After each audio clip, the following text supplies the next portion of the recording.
So from now on here, the main text. So if there is some special explanations to be met, if there is something to be explained in detail, I will explain. Otherwise, I will just read it down.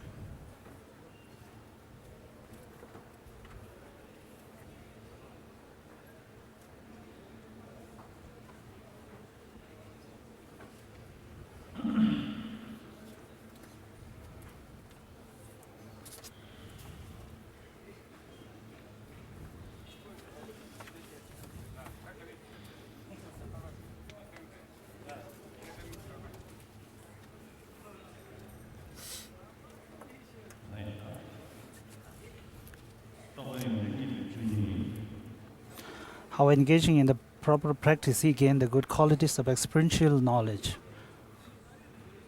Where, if you have the book, we are on the page number 38.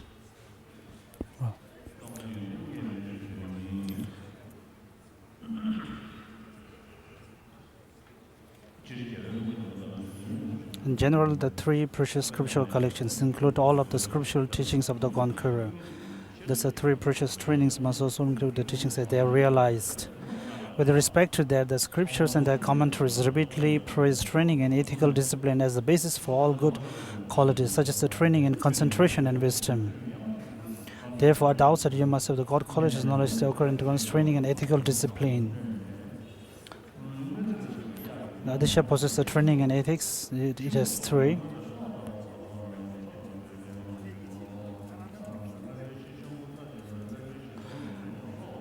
We are in the outline of how Adisha possesses superior vows of individual liberation.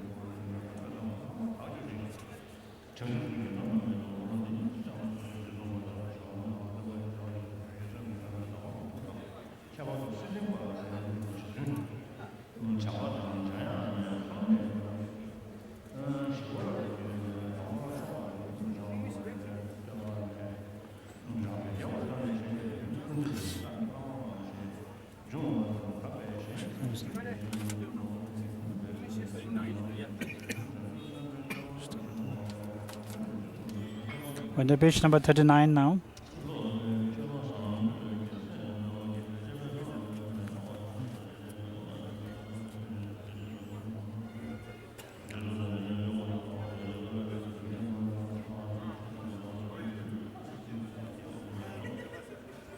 And we are now in outline 3 that Adisha possesses the vows of Vajrayana, and that's those 80 verses of praise.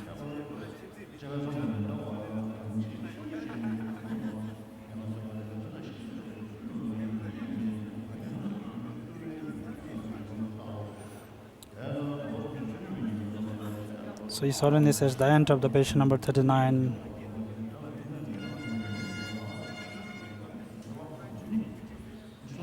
So we're on the page number 40. So this is a brief history of Lama Adisha, how he attained expressional attainments.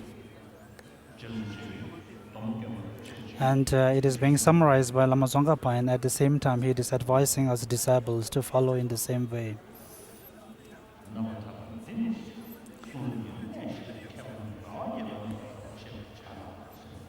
This biography delights scholars who understand the key points of scriptures, emulate such excellent beings.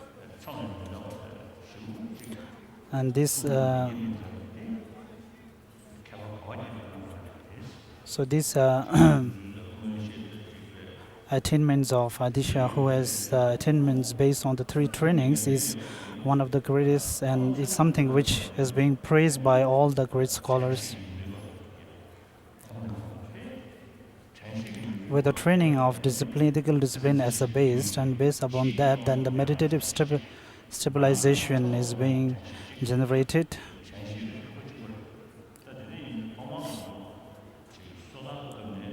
So at the beginning, from the individual liberation vows studying, and even from the bodhicitta vows, it is most important is to control our self-centered feelings. Then from the Vajrayana is, so it's very important to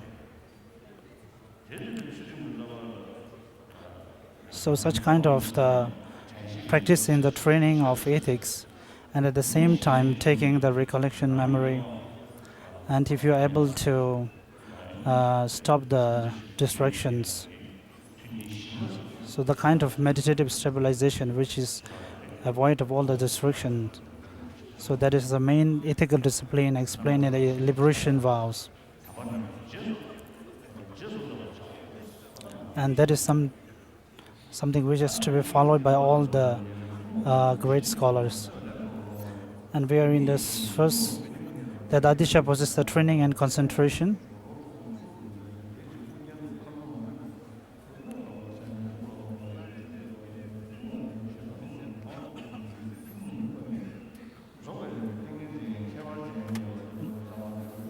Adisha possesses the training and wisdom for the common training and wisdom, and then uncommon training and wisdom.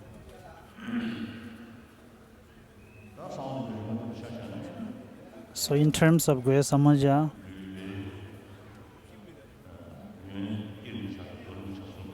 in the general stages and the completion stages of practice, and the one who has attained the profound wisdom through the meditative practice, and those who have realized the meditative stabilization based on those tantric practice.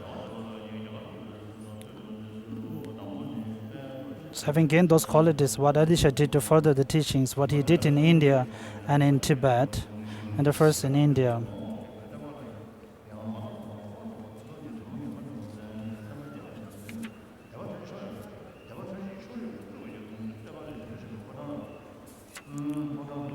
In the 80 verses of the praise in the palace of the great enlightenment, when all were assembled together with speech like a lion's roar, you confounded the minds of all who agree for the poor tenets of our own and other schools.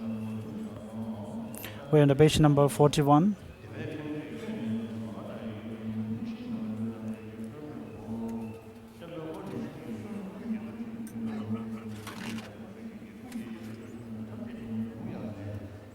So this completes what he did in India and what he did in Tibet.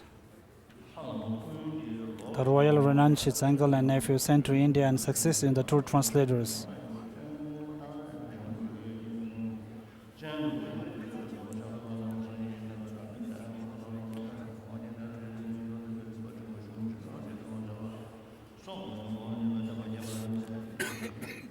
We're going through the process which explains how Atisha was invited to Tibet and how he composed the text Lamp for the Path to Enlightenment at that time, and how he revived the Buddhism in Tibet at that time, which was declining and which was at the point of extinction.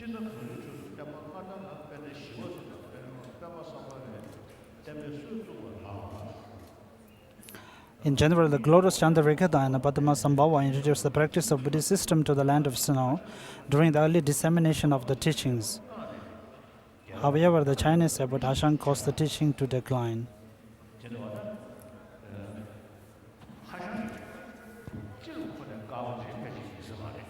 So it's not that Hashang view has been stopped generally. For example, Chandarakita.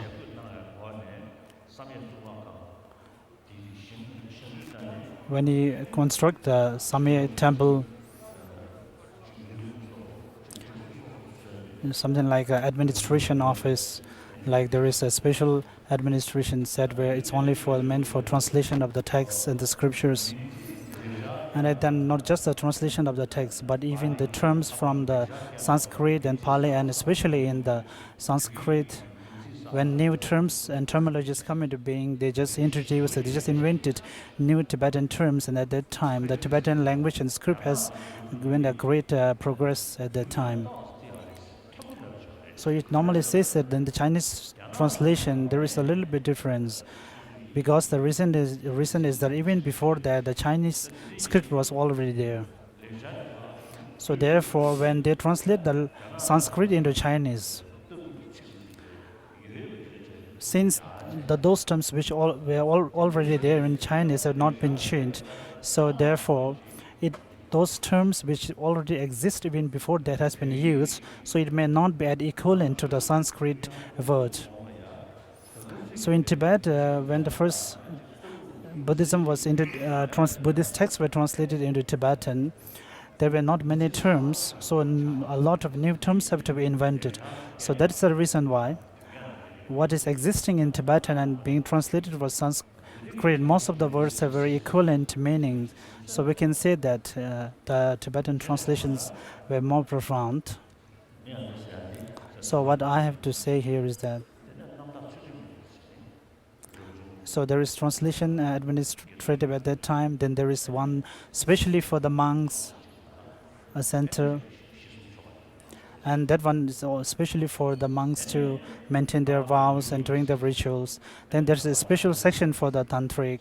Then there is a special for the laymen who have general vows.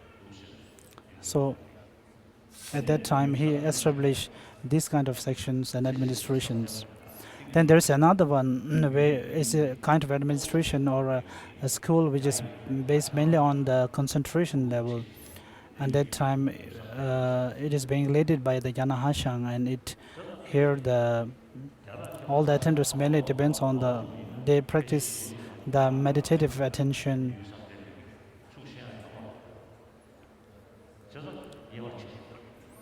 So we have to make a differentiate here.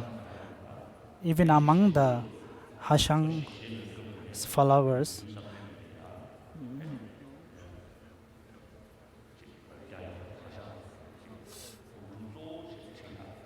so even during that time, there is a tradition of followers of Hashang who are practicing their meditative progress and all those kind of practices.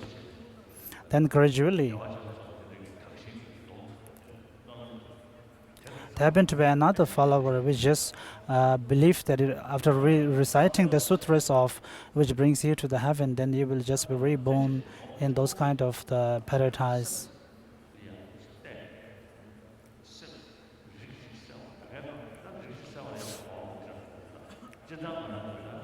And even when we speak about the mind's meditative state, there are different ways and there are different meanings. But normally when we speak about the mind and the classification of minds, there are different ways of doing that. Then of course, even in the Dzogchen traditions, in the Sajya, there is also different ways of explaining. Then there is also one way where you just study, practice on the luminous nature of the mind itself. Just a few years back, when I was in Russia, one student asked me that so the mind which was not the mind as a very still nature of mind, which was not being distracted anyway. So that kind of mind have the potential to gain enlightenment. So the student asked me about that. Then in our ways, when we speak about the name of the Buddha itself, the omniscient mind or the enlightened being, when we speak about the omniscient mind, one with the full understanding, the complete understanding of all the phenomenons. So just still mind, which is without any kind of distractions and deceiving, but that kind of mind may be still nature, but if it lacks the understanding of all the phenomena, it may be difficult. And they explain like you don't have to study or you don't have to read the text or you don't have to meditate on any other just with the still mind, you may be able to achieve your nirvana. But within the still mind, normally we can have to differentiate between a gross one and a very subtle one. But in generally, it's important that we have to get rid of the gross one in order to practice. And for example, Lama Adisha has stated in the foundation of the good qualities is that the wrong views, the object of the wrong views has to be avoided. And here when we speak about the object of the wrong views, it doesn't just mean the destructive emotions. So that means the point of attention at that particular point of attention, the object, has to be kept in mind. So therefore, when you speak about stopping or eliminating the destructive emotions,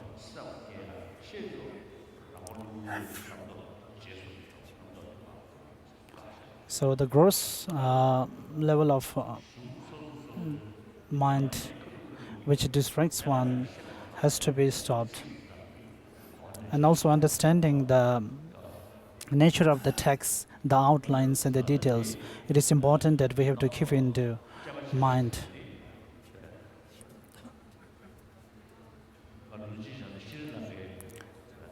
Just a few years back, when one of the Sri Lankan bhikshus told me, he says that the tantric practice is something very, it is something like you have to meditate on different mandalas and all this, and these are all a source of distractions, and it won't be any helpful for you to generate the profound understanding of no selfness.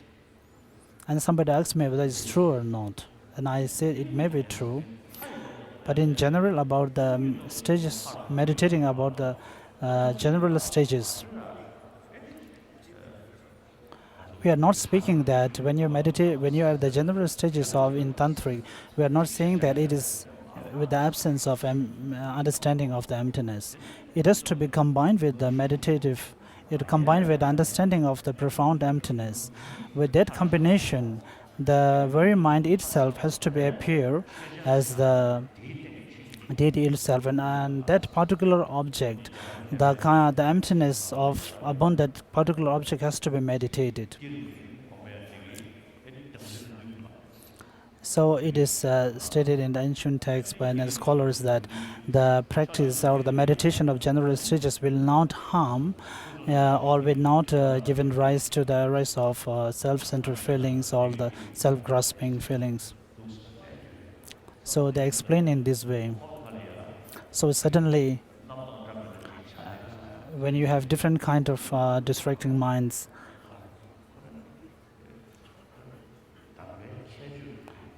and the qualities of that particular instructions has to be kept in mind. The particular instruction has to be combined, and there are different meanings on the different things. Just certainly when you have a certain word or the sentence,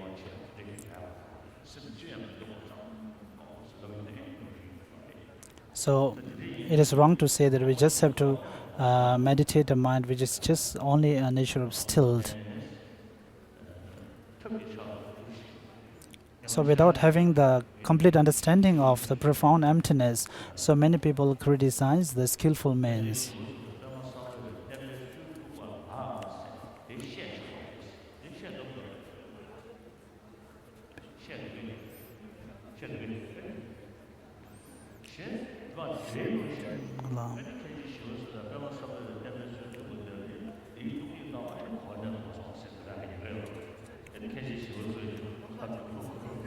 So even the Chandrakeda is speaking about there is a semicolon here between the text.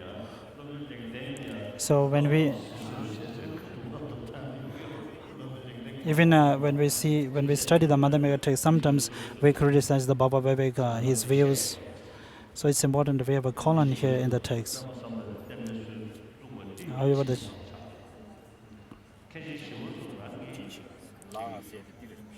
however,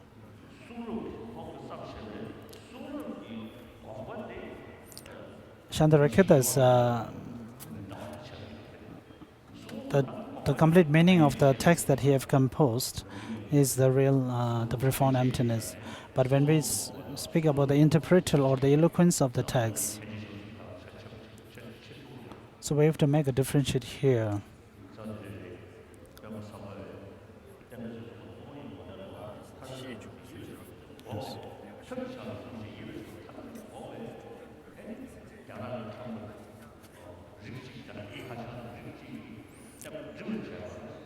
The Chinese about Hashang caused the teaching to decline. He did not understand the emptiness correctly and therefore ignorated the factor of method and negated bringing anything to mind, even virtues. So even now, the traditions of Nalanda, the Tibetan tradition, we have been following still the Nalandas of the Nalanda traditions, and still, even now, when we have discussions with a modern scientist, we are able to sit on at par with the scientists, and we have the potential to analyze through reasonings, and it is due to the kindness of Shandarakita.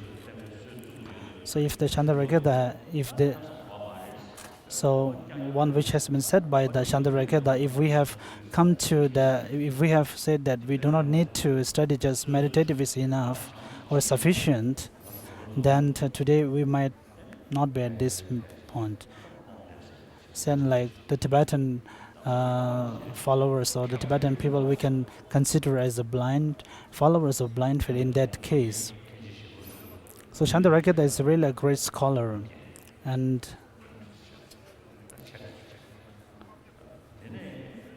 in terms of the text, he has the jewels of the Madhyamika and its commentaries, and Kamalashila has stated the illuminating of the Madhyamika, Tattva Sangra,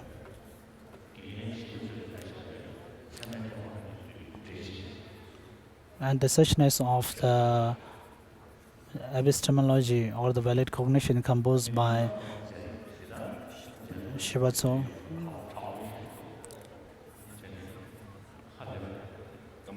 Kamalashila. So what I normally speaks about the Tibetan originations and arisings, and among the Tibetan origination about the cause and effect and the relation. So these are all very, very clear, written in the great commentaries of Kamalashila. So when Lama Tsongkhapa speaks, when Lama Tsongkhapa says that he feels great,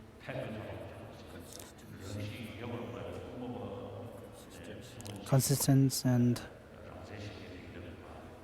those kind of the followers of Madhyamika scholars who believe in the existence of an interesting reality at one point, and on the other hand, like Chandra Kriti, who believes like there is nothing existing from itself. But even without having anything existing from itself, but still the general concept of the things can be established. So not being sufficient or not being satisfied with just the existing of the thing, but if you have to analyze further, in that case, those many things which has been established just from the concept or the designation of the normal person or the generally, it will be very hard to establish or keep. So when we look from the teenage which does not believe in the intrinsic nature, then those teenage which believes in the intrinsic natures seems to be full of contradictory.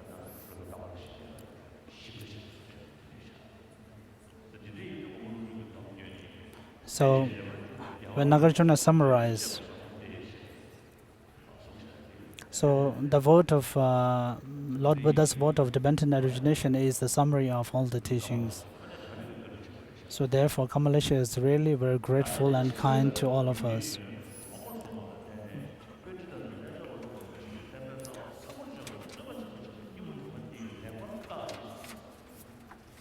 In the later dissemination of teaching to Tibet, some four friends said that there were scholars and yogas misconstructed the meaning of the collection of the tantras.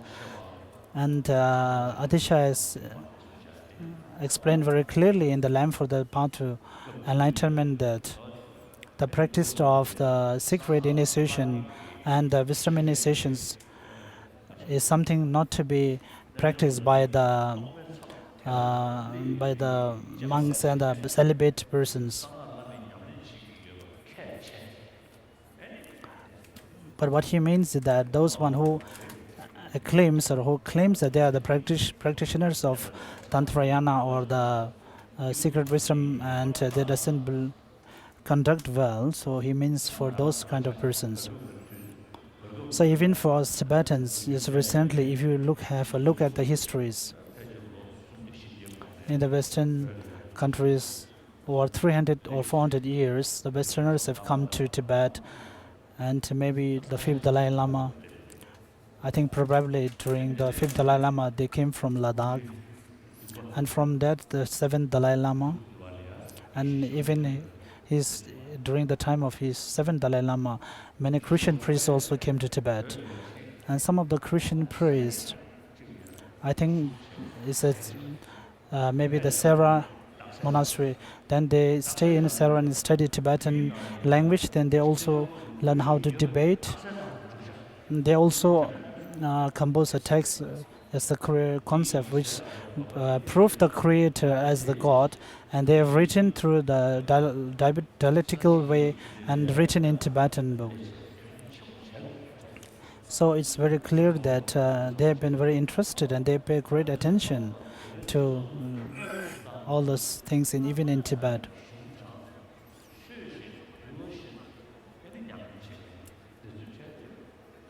So those ones who really practice and who really understand the deep kind of meanings, when they come, there is not much fame or something like this, just a Geshe come. But when a tulku comes or something, even though they may do a lot of misconducts and these things, but they have a name of a tulku or a Rinpoche. And even none of the Buddhist nations in the world do not have such kind of things like what we do. Like they have monks dance and all those different kind of ritual dances.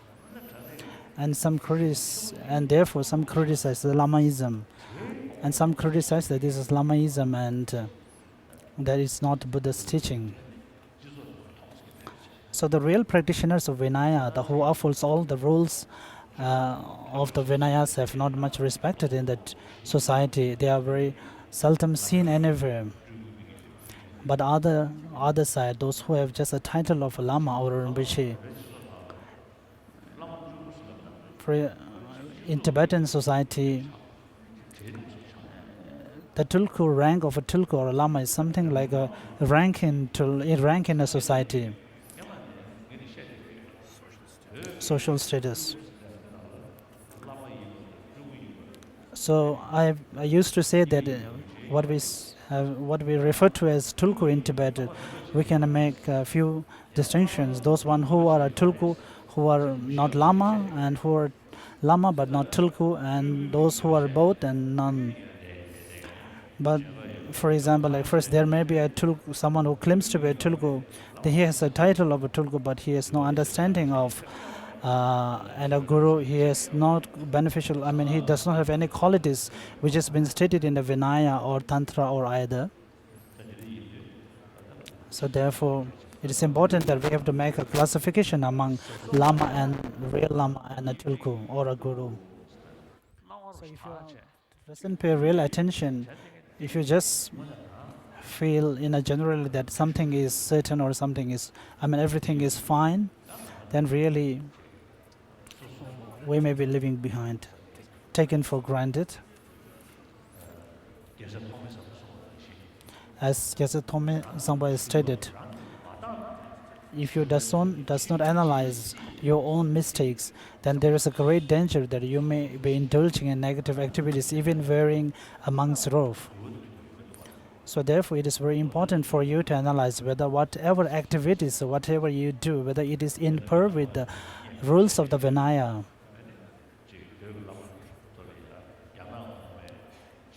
Or the sutra.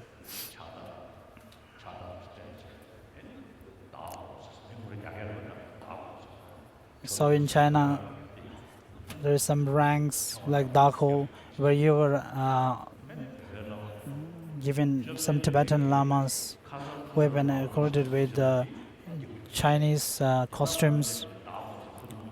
So even in the Buddhist Vinaya rules, we are not allowed to wear the sleeve shirts, but when you have when you are conferred with some Chinese rank, then you wear all those kind of sleeves and all this. And so it's at that time we may have to ask which is more important to you, the Chinese rank or the Vinaya rules.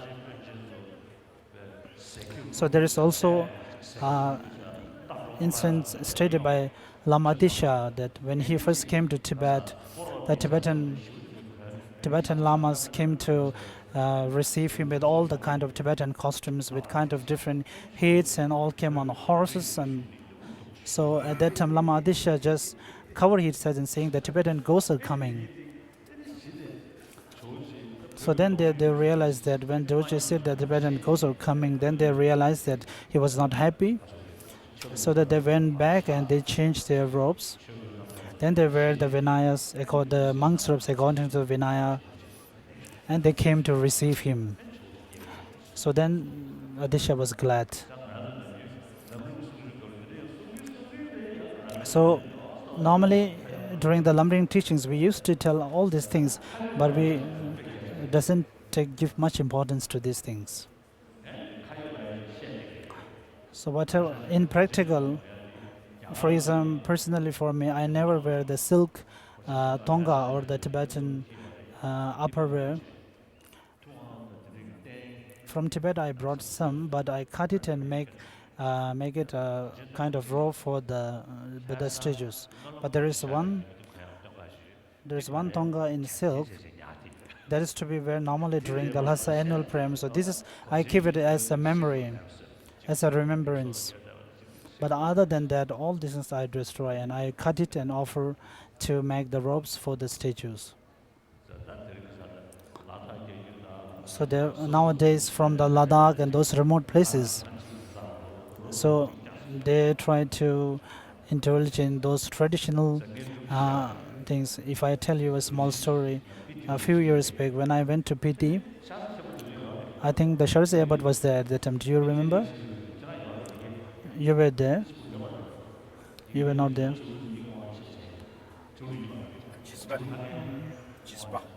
I confer a Jispa initiation at that time.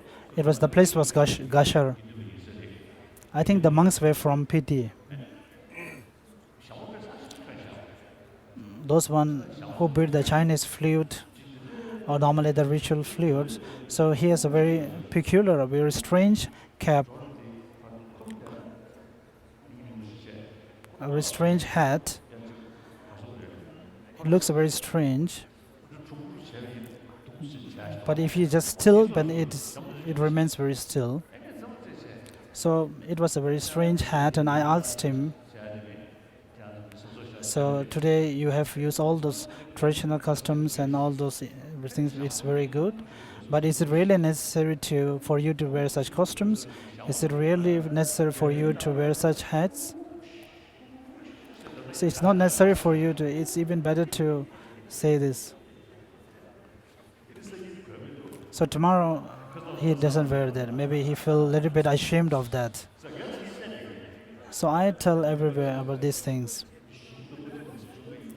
If it is something against the text and the sutra, I'm telling directly.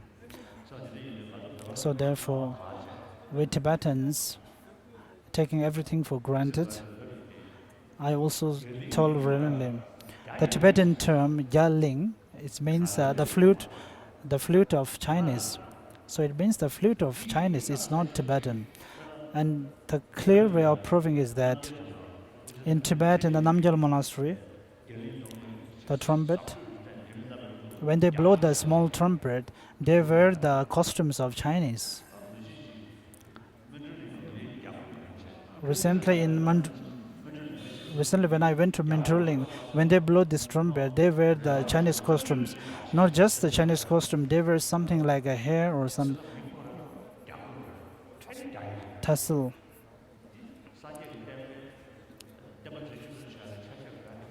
So it is impossible that this will be a cause for the preservation of Dharma. This is only a cause or a step in preserving the Chinese tradition. So this is a very important that we have to keep in mind. So the main basic of all these things, the root of our thing is to study the texts, all these texts, classic texts.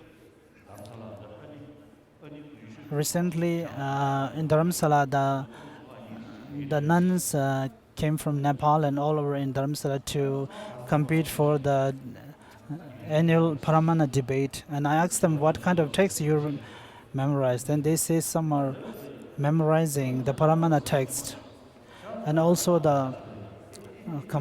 they also memorize the Abhisamaya Alamkara's commentary, and I told them that even I have not memorized those, and you are better than me.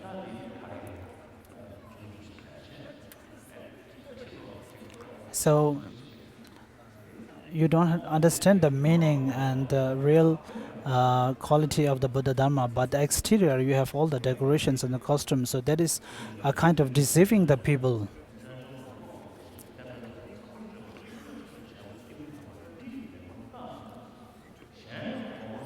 Because of this, they did great damage to the maintenance of ethical discipline, the root of the teachings. His excellent being refuted them well. Moreover, he caused their erroneous conception to disappear, and then so His Holiness is reading from page 42.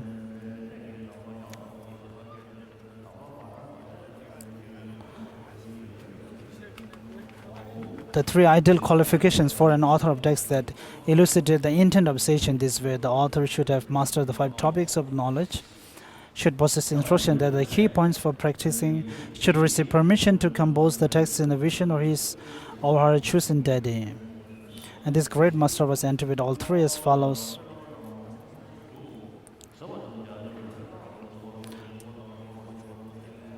So His Holiness is reading the last paragraph.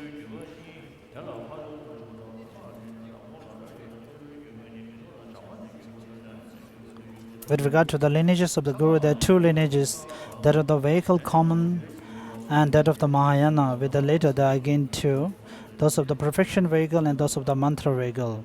Within the perfection vehicle, there are 2 more divisions.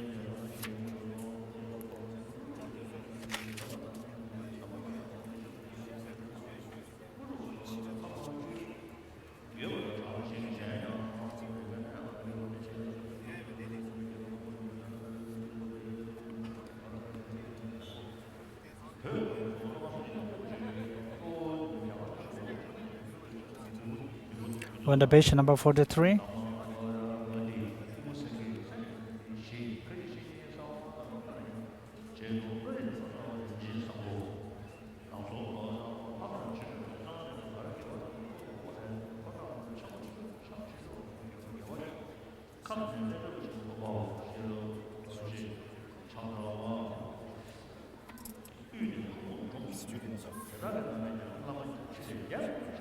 These masters who have such qualities had an inconceivable number of students in India. So he's always going through the names and the list of those students. The great holder of lineage who furthered the activities of Guru was Dromtemba Yevechun, who was professed by Thara. So this in brief is the greatness of the author. It can be known in the detail from the great biographical literature. The greatness of the teaching. Concerning the teaching to be explained, the root of this instruction is the lamp for path to enlightenment. There are many texts composed by the elder, but the lamp for the path to enlightenment is comprehensive and fundamental.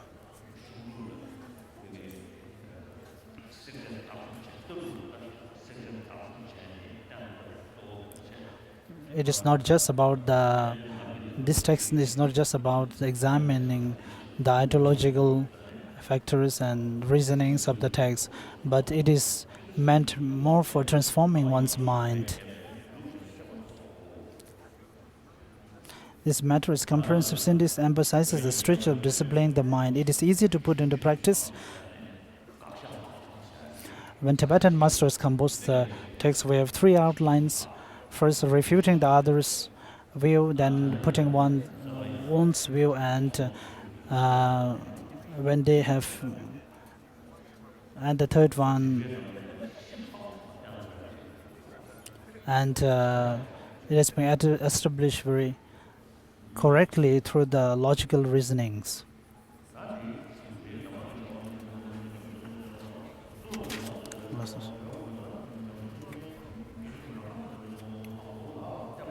We're on the page number 46.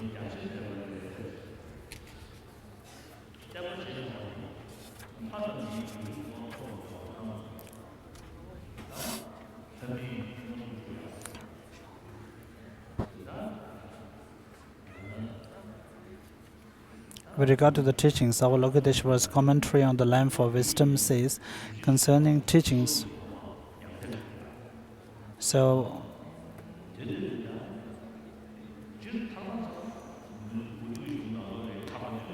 just a mere liberation is even exists in the non-Buddhist tenets and the philosophical schools also.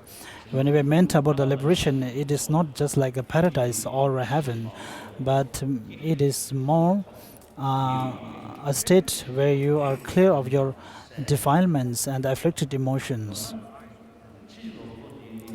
In summary, those wrong views and those defilements, which are part of your own mind, and when you are able to generate a kind of mind which which understands the reality nature of the mind,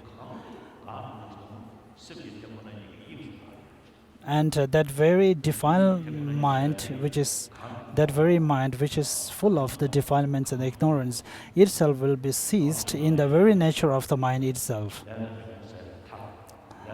As it is stated in the Fundamental of the Wisdom by Nagarjuna, is stated that the very nature of the mind itself, the mind which is full of afflicted emotions, will be dissolved or will be extinct in the suchness of the mind itself. And there is a Tibetan term about where the emptiness or the suchness acts as an object, or the suchness of the mind becomes the base of the field where it is being seized.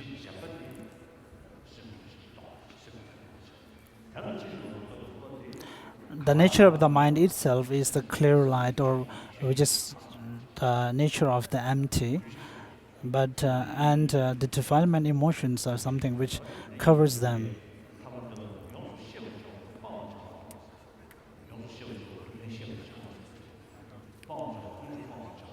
And here the Four Noble Truths are being explained in the rough way. Teachings. The scriptures of the Bhagavan accurately teach that which is to be thoroughly known, that which is to be eliminated, that which is to be manifested, and that which is to be cultivated by deities and humans who wish to attain the ambrosial state.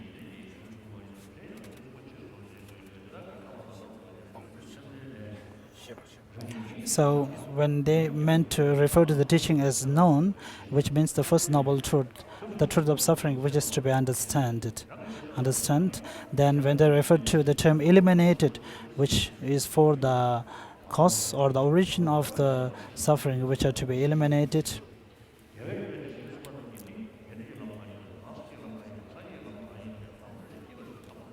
We're on the page number 47 now.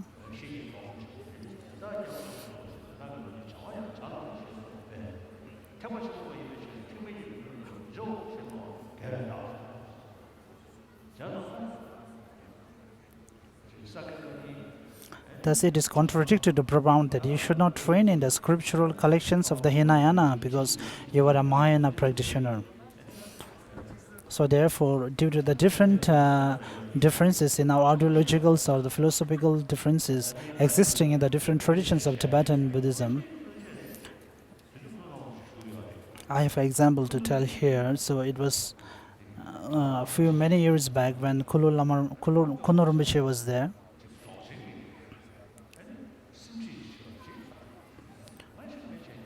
Rinpoche requested me to give a teaching about Dzogchen. One key yogi, Kinori, requested teaching.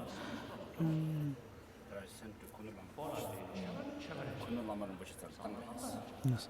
And I sent him to Kuno Lama Rinpoche. He came to me actually, but I feel sad that I cannot confer or I cannot do it. So it is stated here that in order to benefit the sentient beings, which is the text or the line here, I have been not able to fulfill his wishes. I have read a little bit about those practices of Sakyas.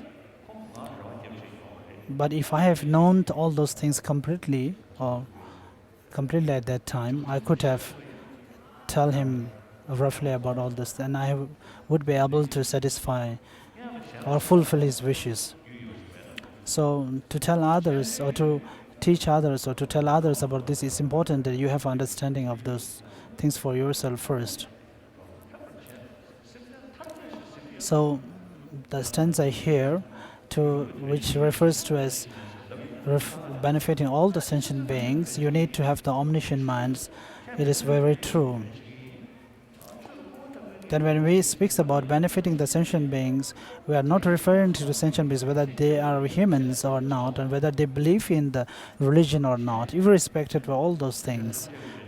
When we speak about all sentient beings, we have to keep in mind that we mean all kind of sentient beings, irrespective of human or non-humans. Or otherwise, it's just a mere word.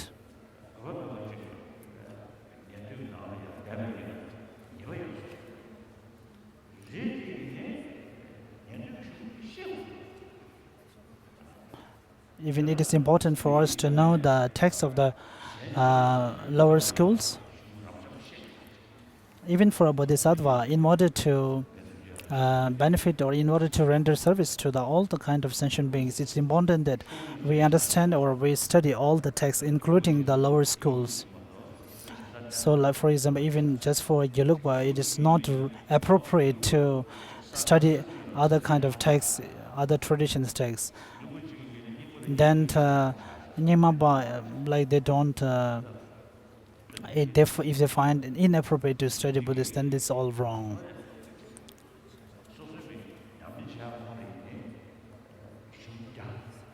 Even for your own practice, if you have all those kind of texts with you and if you're able to condense the meaning of all those things, it will be helpful for you.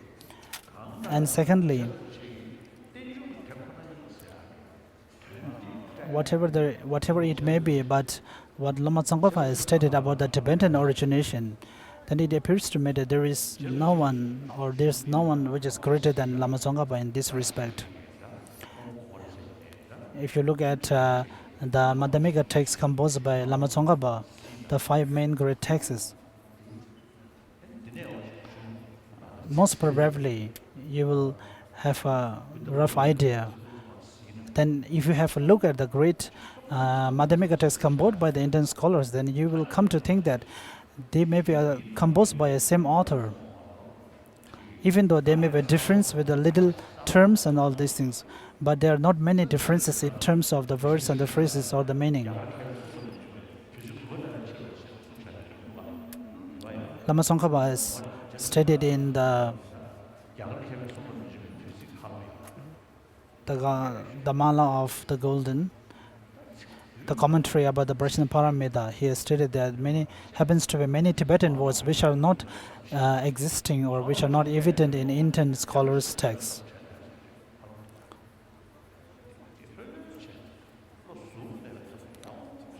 So slowly, and if you have impartially, with unbiased mind, if you analyze, then you will find that Lama Tsongkhapa's texts and commentaries about the Tibetan originations are really verbose. So where is Ki Nishithabki? He's here. Tripati and Ki Nishithabki, both of you together, you have translated the eloquence of interpretal text of Lama Tsongkhapa into Sanskrit.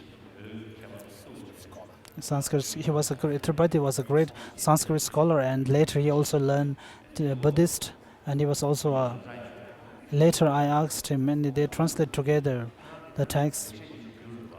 So I asked him, you have now translated the text of Lama Tsongkhapa. So the author of this text, whether will be able to count as one of the Nalanda scholars or not.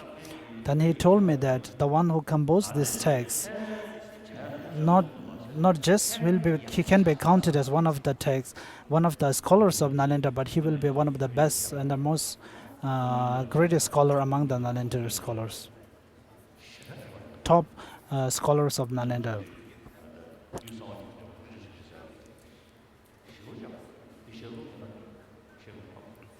And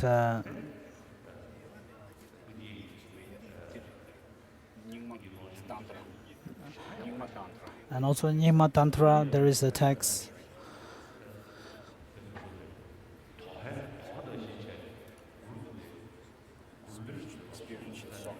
No. There's an experiential source, experiential song.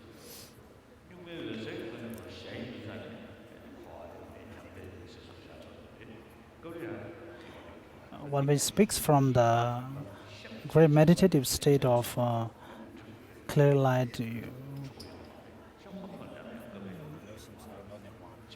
There seems to be there no nirvana, no liberation. From the vantage point of From the vantage point of Dzogchen yoga. But then the 18 treaties of the 18 great treaties of Lama Tsongkhapa, we have to take care. We have to study all those things. When I mean like take care or study, it does not mean that it is to be kept in the Almira. And there's the cancer Dorje Chang. Every year he used to read the one of the texts of Lama Tsongkhapa. You have to give 18 volumes of Lama Tsongkhapa's text he used to read every year.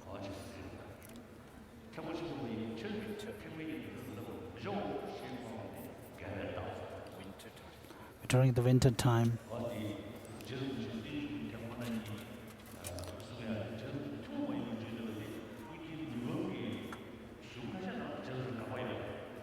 There is in a few of the texts by Gwenchen Mipam there, he used to refute Lama Tsongkhapa's idea about dependent originations.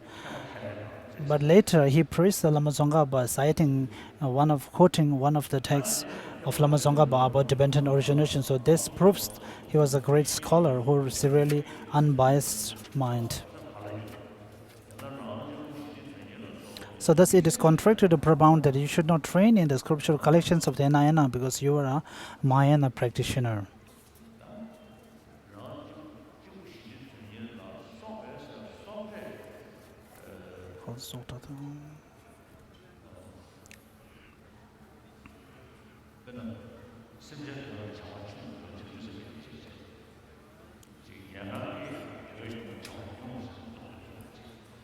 For the bodhisattvas, if you are not able to benefit the maximum sentient, it is against the bodhisattva's practice. But for the hearers and the solitary realizers, they are meant to be not engaged in too much activities which cause distractions for them.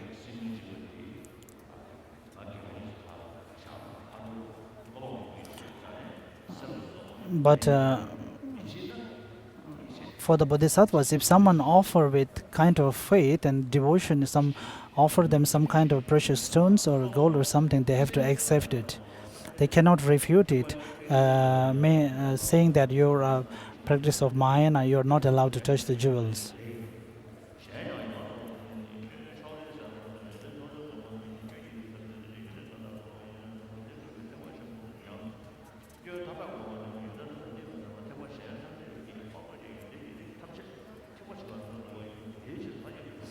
We're on the 4th paragraph now, of page number 47.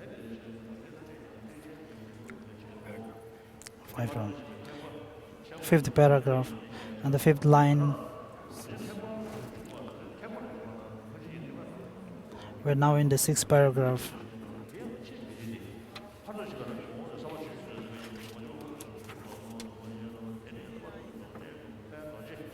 We're in the page number 48.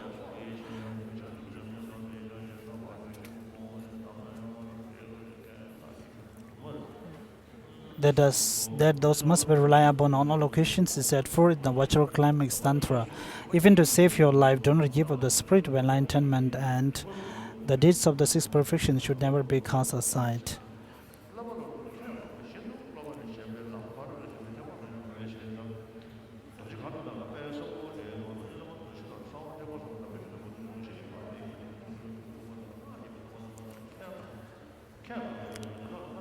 Moreover, the above column is more unreasonable because you must promise to uphold all aspects of the teaching when you take the tantric vow. This is in accordance with what is said in the Diamond Daga Tantra, Integration Tantra, and the Vajra Climax Tantra on the occasion of taking the pledges of Amitabha.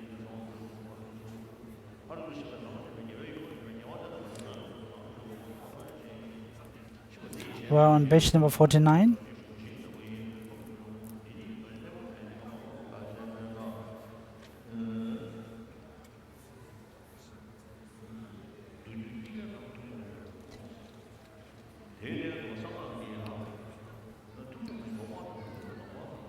The path of the perfection is the path common to both Sutra and Tantra.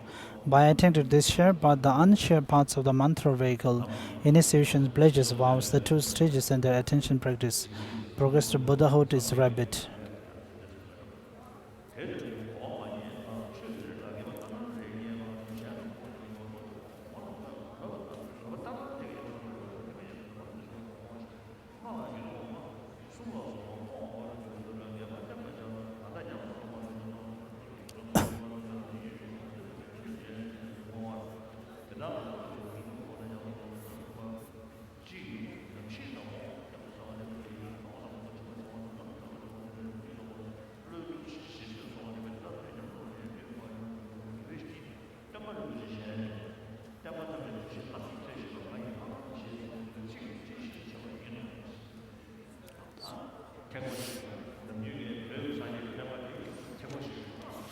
Normally, I said that the Buddhist tradition in Tibetan is a combination of both Vajrayana and Mahayana trade vehicles. And in the exterior or the outside, we have the practice of the Vinaya rules, or the hearers and the solitaries practicing. And inside, we have the practice of Mahayana traditions, the great compassions and the bodhicitta.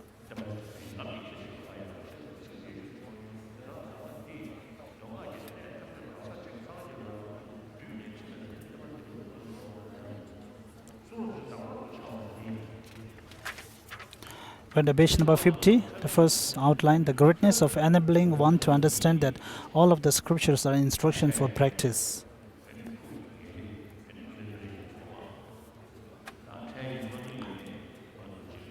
The immediate goal of the higher rebirths with better physical features and also higher rebirths has to be all accumulated or gained through their causes, their relevant causes.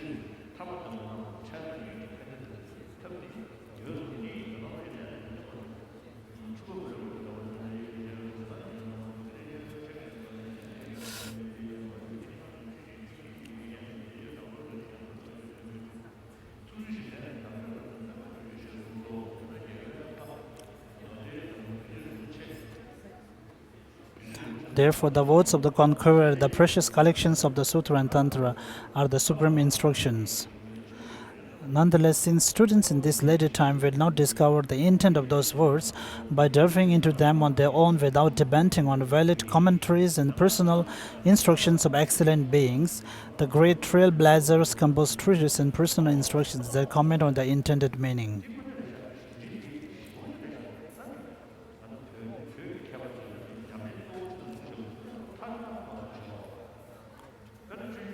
The texts composed by Tibetan masters for practice they have composed it just as they appear to their mind.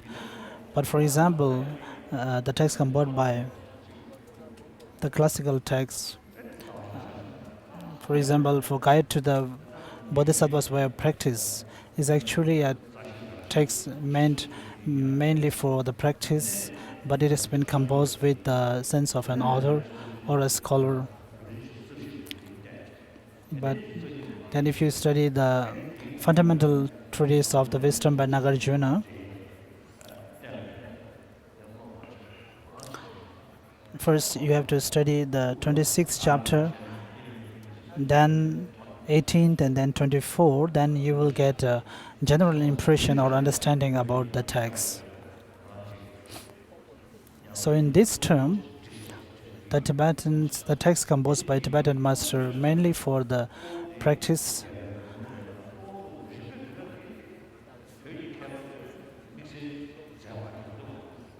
Other than that, there is not much necessary for Tibetan masters to compose a text which has all the reasons, logical reasons and proof behind it, that it has already been composed by the great Indian scholars and masters beforehand itself.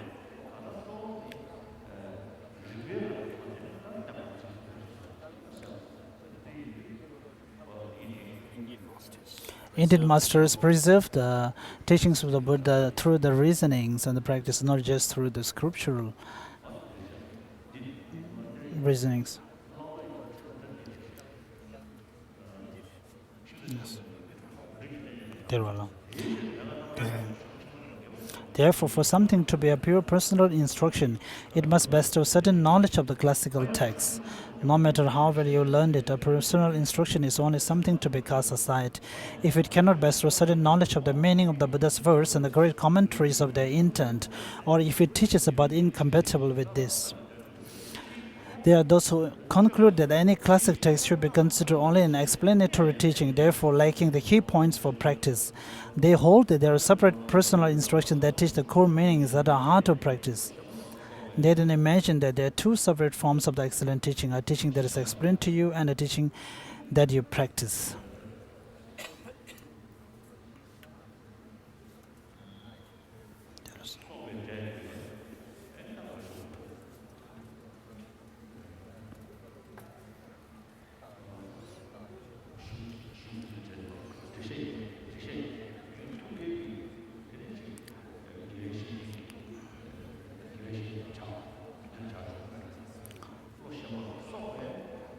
So here, the Tibetan term, which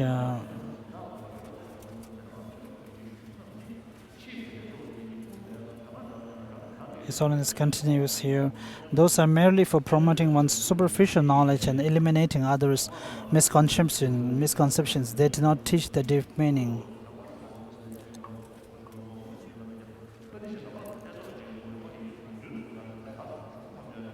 We're in page number 51.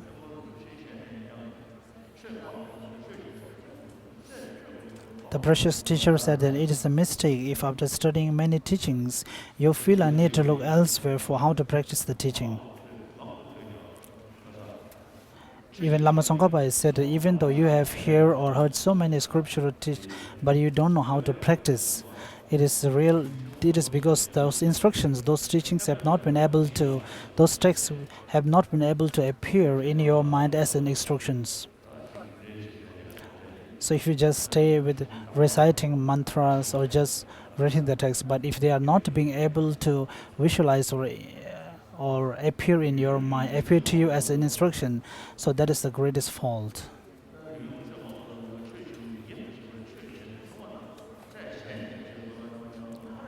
Thus, there are those who have studied many teachings for a long time but do not know at all how to practice the teaching. When they wish to practice, they must look elsewhere. Their error is in not understanding what I have already explained. Here the teaching are as set forth in Vasubandhu's treasure of knowledge. The excellent teaching of the teacher is twofold. Those teachings have a nature of having a nature of scriptural and those having a nature of realization. We are on page number 52. Kamalashila's 3 stages of meditation says, Father, what you meditate on with the wisdom arisen from meditation is just that which you know with the wisdom that is arisen from study and reflection. You do not meditate on something else. This is similar to how you show a horse or race track and then race in there.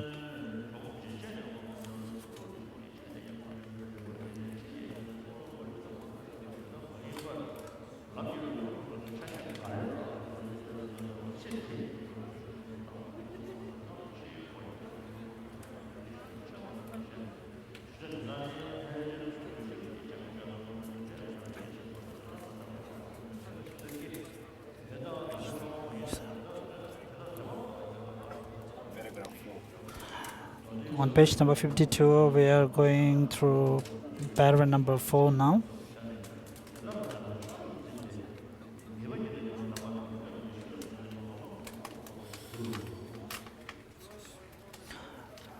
We are on the tea blessing now.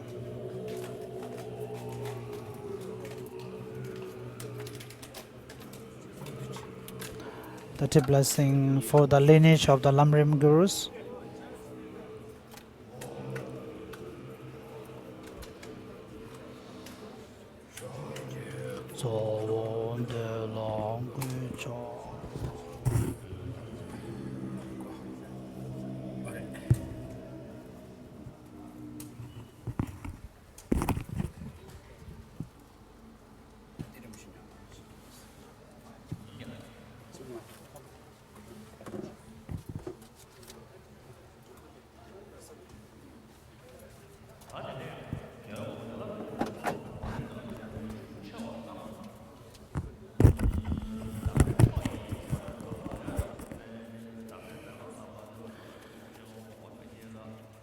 So we're on page 53, the greatness of enabling one easily to find the conqueror's intent.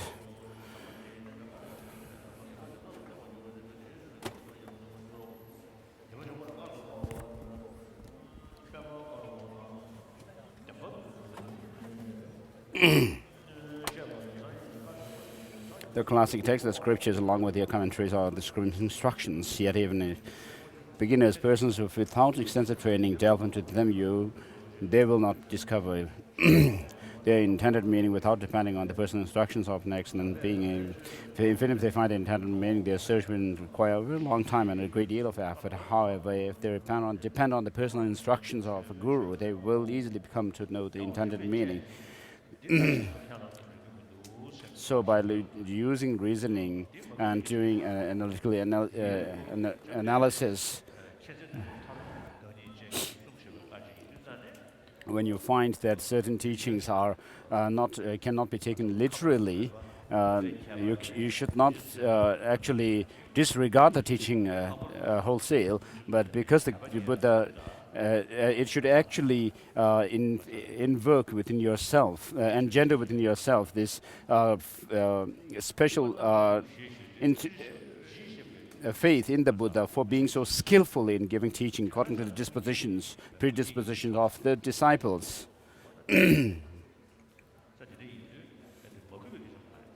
So you should not be disrespectful to the Buddha, but that doesn't mean that you have to accept it literally, but you have to interpret it otherwise.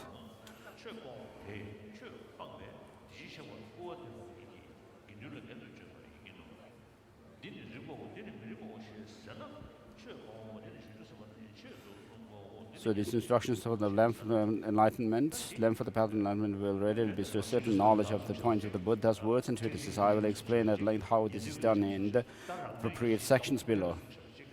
So there are teachings of the Buddha which are meant for the bodhisattvas, those who can take the bodhisattva teachings and those who cannot take them. He has also given teachings which are for those disciples for whom certain teachings are fit, certain teachings be fit, with their selfish motive. So even within the different traditions, we have teachings which are appropriate for certain disciples, certain followers of the different traditions. Due to certain theological ideas that are taught to them, they serve their own purpose. And we have in Christianity Christians who serve different societies, poor societies, where they set up schools and hospitals, clinics. So the practitioners, the followers of Christians who do this, are actually doing that on the basis of their own Christian faith. We have the example of the Sisters of Charity, of Mother Teresa's organization, which serve poor societies.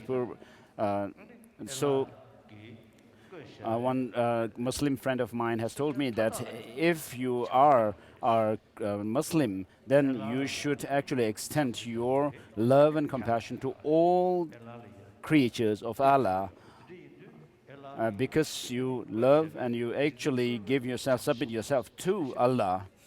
And so this is what he said. So this is how the Islam actually helps its own followers.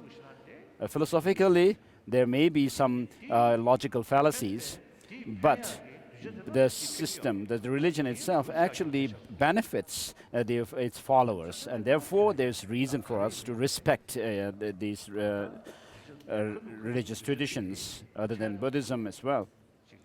And therefore, when the Buddha gave teachings, he gave them with a view that it is beneficial to his disciples in the long run as well as in the short run.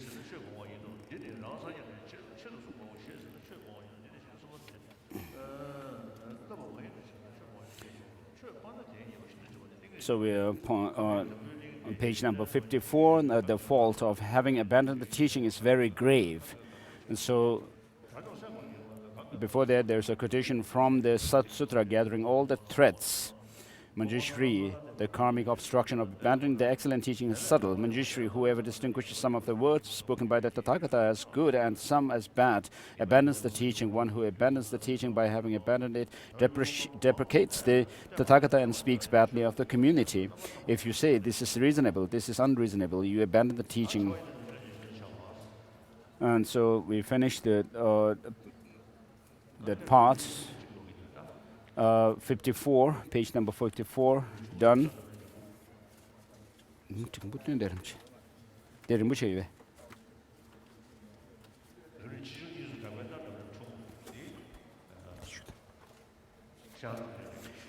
So this middle-length Lamrim is also known as short Lamrim. Compared to the great stages of the path, treatise on the stages of the path to enlightenment, it's shorter, therefore it's given this title. It's called by that name.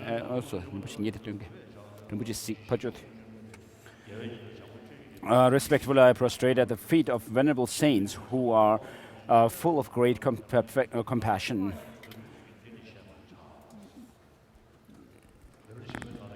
So this is the verse of homage.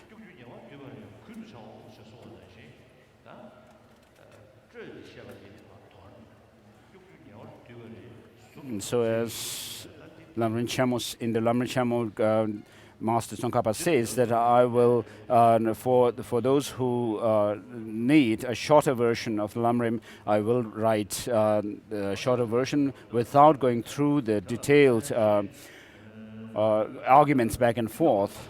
And so this is the text that he meant to write. So the homage, so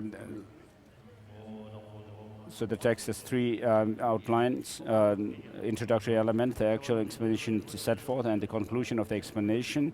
The introduction element has a homage, vow to compose the text, identification of the Dharma to be explained in the context of what the title means, and homage. And then first is homage, then comes the vow to compose the text, and then identification of Dharma to be explained in the context of what the title means.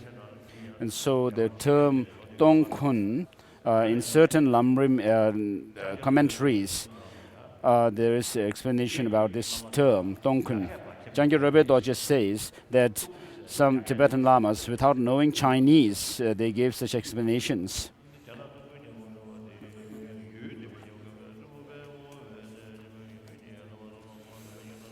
So the term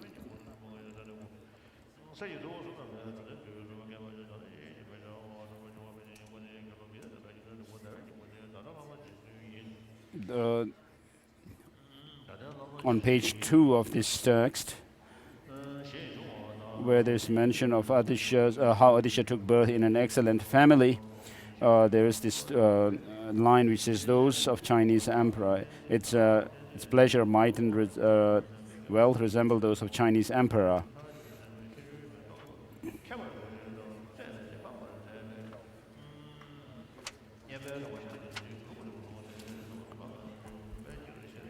Then how Adisha obtained his positive qualities. This has 2 points: how Adisha obtained the qualities of a comprehensive scriptural knowledge, how Adisha obtained the qualities of realization of its correct accomplishment.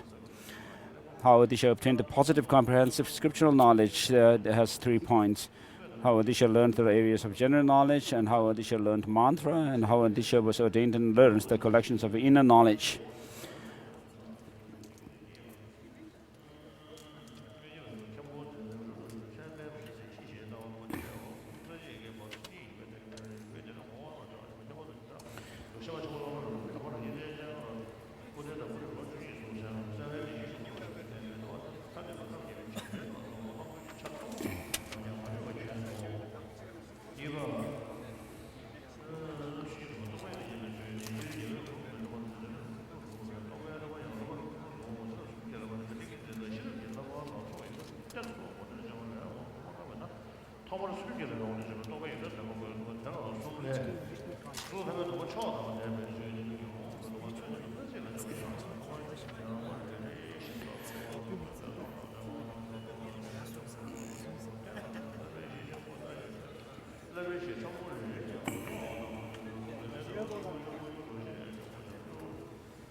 No.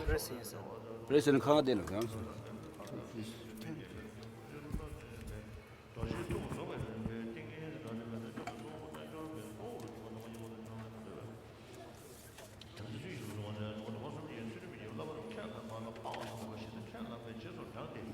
Not only did he, on page number 5, paragraph 3, it says, not only did he courageously undertake the training in ethics of the 3 vows, he also upheld them as he had promised. He kept the vows without transgressing the rules associated with them, and even if he transgressed them ever so slightly, he very quickly purified this by means of suitable ritual restoring the given vows. And thanks to Adisha's accomplishment in the training of meditative civilization, this has two paths, the common and uncommon. He has achieved the serviceability of mind of calm abiding, and uncommon is he had the extreme stability of generation stage. Moreover, he had performed the modes of conduct of yogic realization disciplines for 3 or 6 years. Adisha's accomplishments in the training of wisdom has two parts, common and uncommon. The common is attaining meditative civilization of special insight, which is union, calm abiding, and special insight. And uncommon is the special meditative civilization of the completion stage. And then, having attained those positive qualities, the deeds Adisha did for the sake of the Dharma is twofold.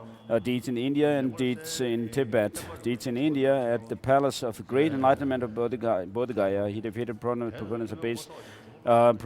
of base non-Buddhist doctrines by means of Dharma 3 times, thus upholding the Buddha's teaching, eliminating the taints of ignorance, misconception, and doubt. Also, with regard to the teachings of his own upper and lower systems, he spread the teachings so that he was regarded as a crown jewel beyond partiality by proponents of all factions. Deeds in Tibet, clearing up our fourfold.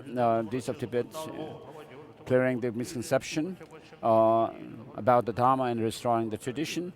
Lama and his nephew sent the 2 great translators, Yatsun Singh and Naksul Gyalwa, to India, one after the other, due to their taking pains again and again to invite Adisha. He came to Upper Ngari during the reign of Jangchup and was requested to purify the Buddha,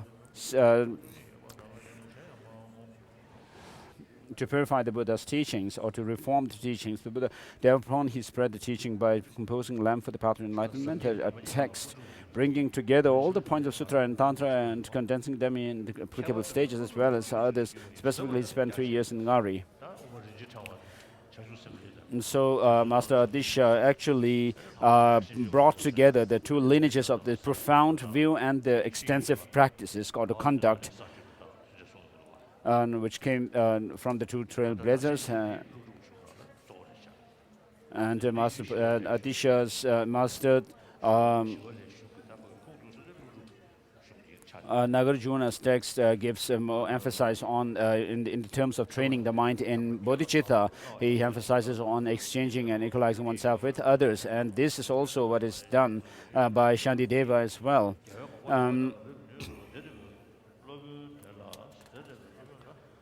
So there are 3 courses of excellence in composing a text, clarifying the sage's intention, being learned, 1, being learned in the 5 areas of knowledge, and 2, having received instructions for the application of their meaning and transmit the instructions of the perfectly complete Buddha in an unbroken line of exalted master, and having received permission to teach through the vision of protected deities. If a text can be composed with any one of these courses of excellence, with any one of these excellent courses, then it will turn out all the more excellent if all 3 are complete. This great master Adisha possesses all 3.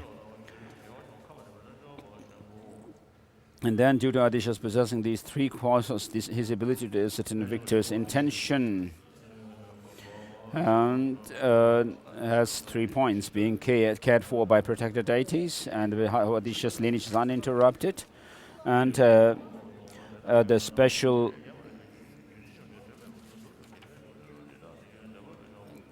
and the fact that Adisha was learned in the 5 areas of knowledge.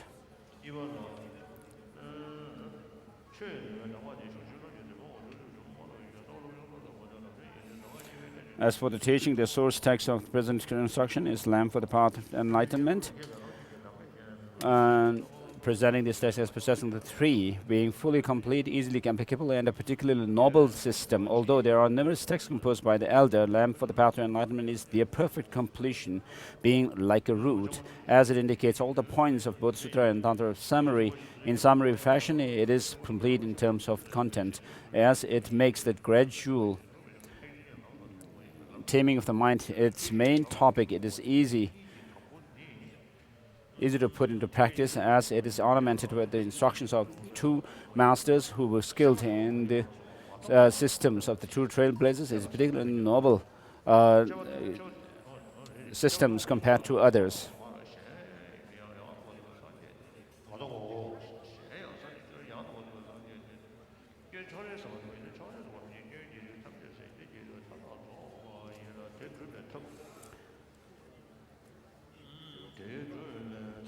The greatness of recognizing, the greatness of instructions contained in this text are fourfold. And then the greatness of recognizing all the teachings as being non-contradictory. Everything is, the victor said. And how all the teachings are recognized to be not contradictory. They all come to be understood as a single person's path to Buddhahood, that is to say, some are primary points of the path, others are appropriate secondary points.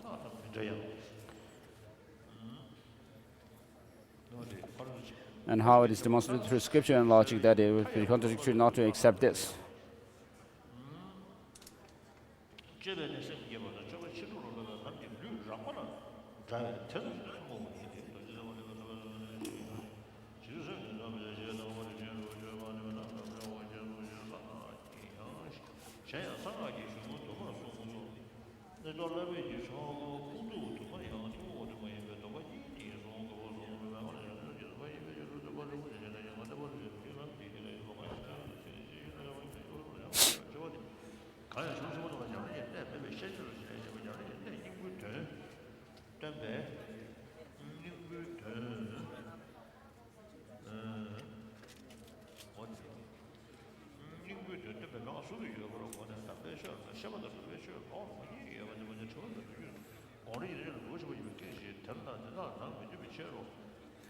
So anyone construing the great scriptures to be explanatory teachings that do not contain the points of practice, and who thinking that guidance indicating the meaning of the essential points of practice exists separated from that, holds that even in the holy Dharma the explanatory and accomplishing teachings are found in different places, will create an obstacle for the arising of deep respect for the immaculate sutras and tantras, as well as for the treatises clarifying their intention. You should be aware that the karmic obscuration of abandoning the Dharma is accumulated by despising them, saying that they only outline external knowledge without presenting the inner meaning. Hence, for those who want liberation, the infallible supreme instructions are indeed the great scriptures.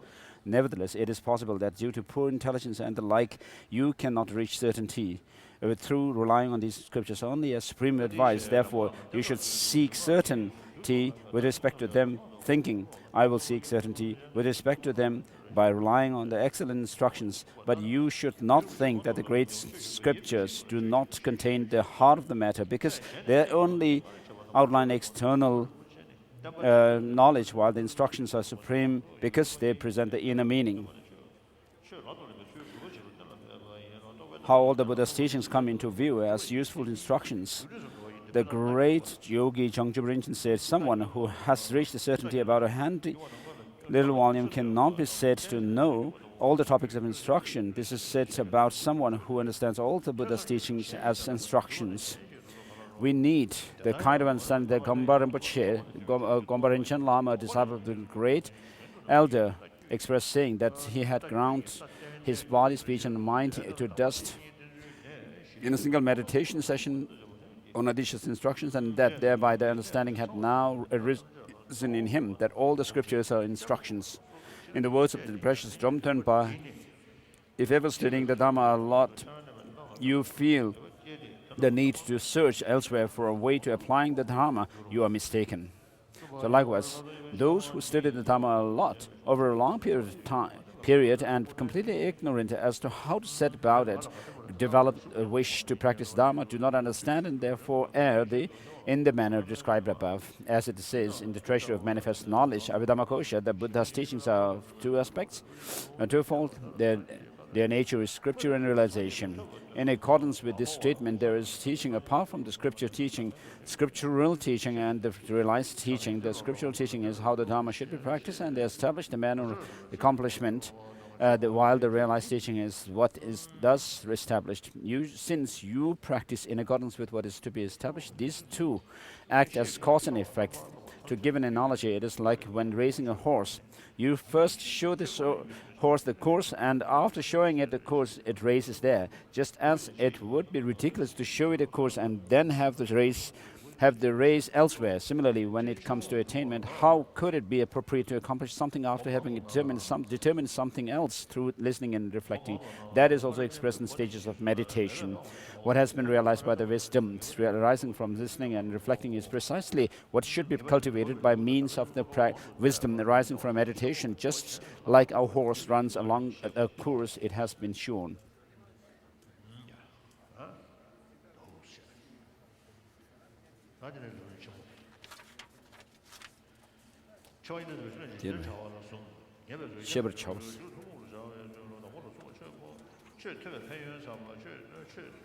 Now let's move to Lamrim Chemo, how to listen and explain the teachings. So how to listen to the teaching in which both this teaching and its authors are great. How to listen to the teaching is explained in three parts: contemplating the benefit of the hearing and teaching, developing reverence for the teaching and the instructor, how you actually listen. And contemplating the benefit of hearing and teaching, the verses about hearing and the collections of indicative verses, Udanavarga says, through hearing phenomena is understood. Through hearing, wrongdoing is overcome. Through hearing, what is meaningless is eliminated. Through hearing, nirvana is attained. Also, just as someone dwelling inside a house and shrouded in complete darkness has eyes but does not see the forms that are there, so also a person born of noble lineage, although possessing intelligence, does not know until told what is virtuous and what is not. Just as one with eyes sees forms by using a lamp, so through hearing what is virtuous and what is not, you will understand what should be done. So the text says to contemplate this, to contemplate the benefit of hearing teaching. So if we all know that we live in order to live our life, we make our living for food and shelter, clothing. So we need to use, in order to attain education, for material gain, for material development. If we need to use our wisdom to gain education, there's no doubt that, no question that we need to use our wisdom to gain knowledge and education for liberation, to overcome our negative transformations, negative emotions.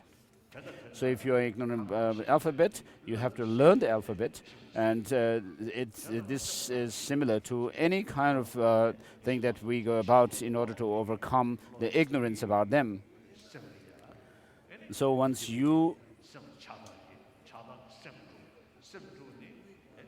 through ignorance, we disturb our mind, and our mind becomes disturbed, and then we become angry, and frustration and so forth grows, and then anger comes, and then we engage in altercation with others, and in worst case scenario, we even commit suicide through depression, and then sometimes because of not eating properly, we get food poisoning, and of course, these negative emotions like attachment and aversion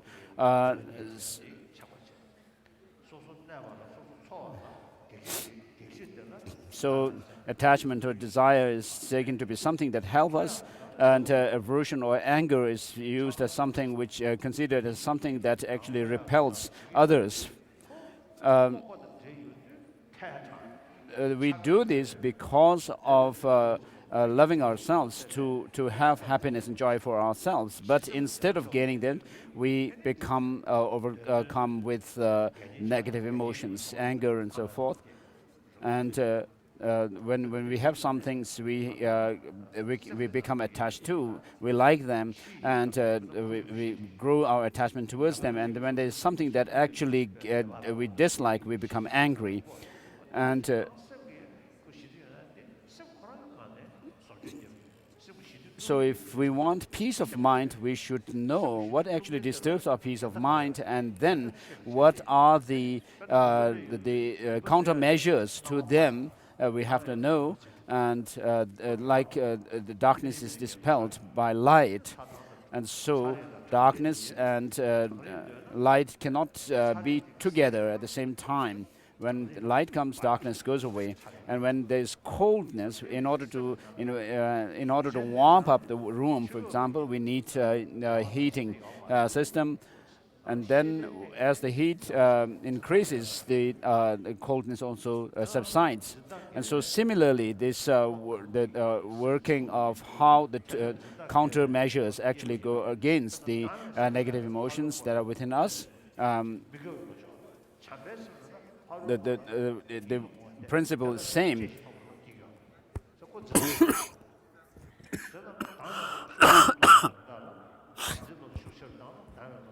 So in order to reduce our anger or aversion, if we cultivate love and compassion, it will reduce. And so these have to be done by giving thought to them and reflecting on the consequences of these negative emotions, and then thinking of their countermeasures. And then we can actually create peace of mind. So last year, I was in Bihar, in Patna, the capital city of Bihar, where the state government invited me to an inauguration ceremony of the Buddhist vihara that they have actually built. And at the meeting, the chief minister of Bihar,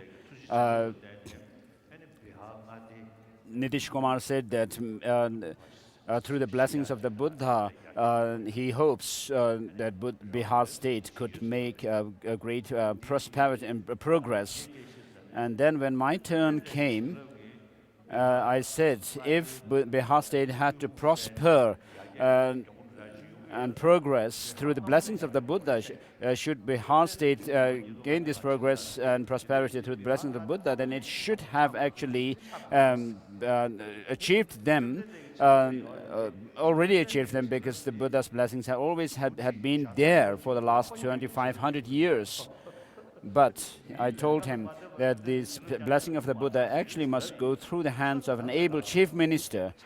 So we all know that desire and anger actually disturb our peace of mind.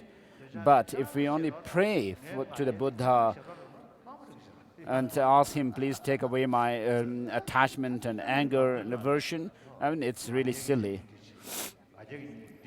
But what we need to do is actually apply the teaching, integrate the teaching of the Buddha himself, what he has shown as to how we should apply the countermeasures to these negative emotions. And therefore, whatever you hear, it is therefore the importance of hearing the teachings is emphasized here. So we are not talking about making money or anything like that, but we are actually talking about happiness, creating happiness for ourselves, experiencing happiness for ourselves, and by overcoming by creating a peace of mind within ourselves.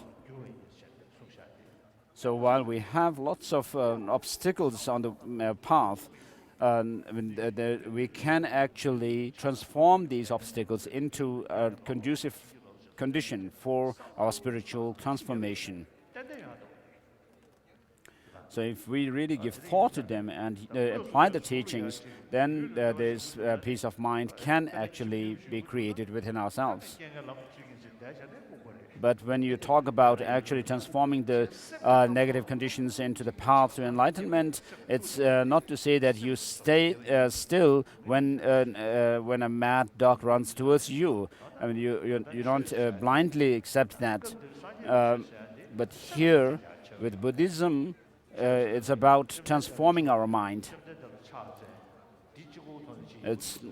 It's not, we don't say that transformation comes just by praying to the Buddha or making offerings and worshipping him. But how the Buddha has shown the path to us by overcoming the negative emotions that are within ourselves through the application of these counteracting measures. So with regard to the true cessation, the true cessation is also has these characteristics of being a cessation, peace, excellence, and then emergence from suffering. And so when we talk about overcoming suffering here within the context of Buddhism, we are not only talking about overcoming temporary sufferings, but actually overcoming all kinds of suffering and reaching the peace, state of peace or nirvana.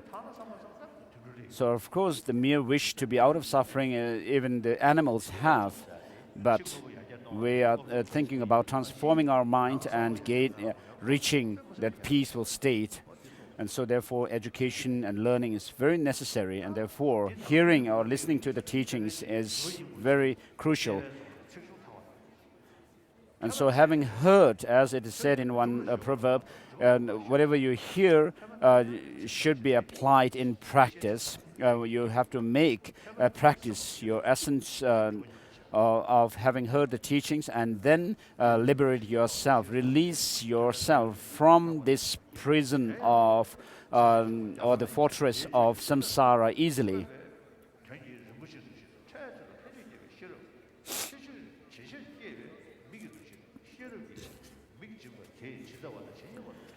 And so developing the reverence for the teaching and instructors, the Sutra of Kittigarbha says, listen to the teachings with one-pointed faith and respect. Do not censure or deride the speaker. Honor your instructor. Develop the idea that they are like a Buddha. Also, as the Bodhisattva level sets forth, listen without afflictions of arrogance and contempt, and without bringing to mind the 5 conditions of an instructor. Being free from arrogance means to listen with following in 6 attributes: listening to an appropriate time, showing homage, showing deference, and not being resentful, practicing according to the instructor's words, and not looking for the chance to argue. Being free from contempt means to respect the teaching and one who gives it to, and not belittle these two. Not bringing to mind the 5 conditions means to cast away the thought, I will not listen to this person because he or she, one, has fallen from ethical discipline, number 2 is of poor lineage, and number 3 has an unattractive physical appearance, and number 4 is unarticulate, and number 5 or speaks harshly and unpleasantly. Also, it is as said in the Garland of Birth Stories, stay on a low seat, show the glory of discipline, look with an eye of delight, show respect and one-pointed obeisance, as if drinking a nectar of words, show reverence and listen to the teaching with clear delight and a mind undefiled, like a patient listening to the words of a doctor. How you actually listen, how to listen to its 2 parts. Abandoning the 3 faults of a vessel, relying on 6 ideas. Abandoning the 3 faults of a vessel. So a sutra says, listen well, thoroughly, and hold it in mind. Moreover, as Bodhisattva level sets forth, listen with while wanting to understand everything, staying one-pointed, attentive with your mind focused, and reflecting with complete composure. Then relying on the 6 ideas. Thinking of yourself as a sick person, Shantideva engages.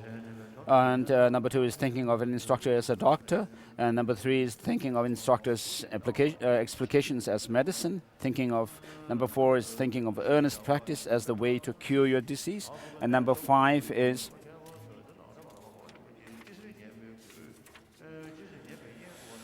thinking of the Tathagatas or the Buddhas as excellent beings, and number 6 is wishing that the teaching will endure for a long time.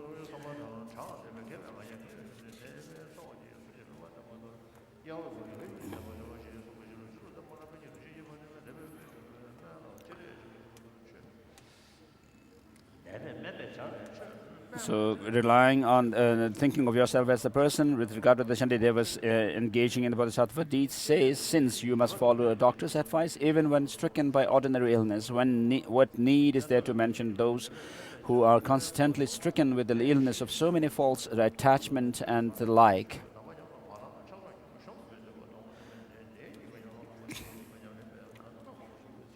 And then with regard to thinking of the instructor as a doctor, for example, when you are stricken by a severe illness such as wind or bile disorder, you seek a skilled doctor.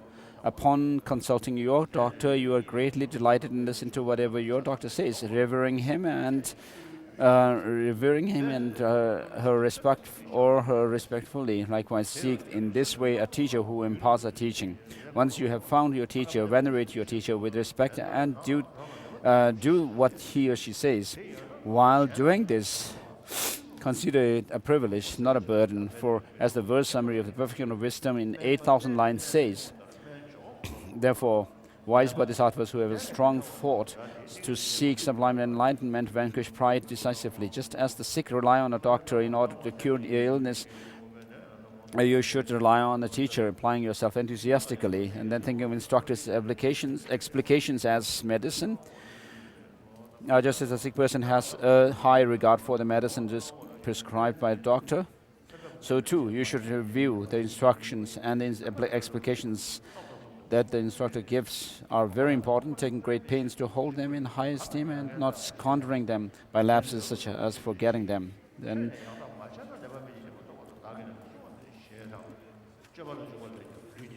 next point, the thinking of earnest practice as the way to cure your disease.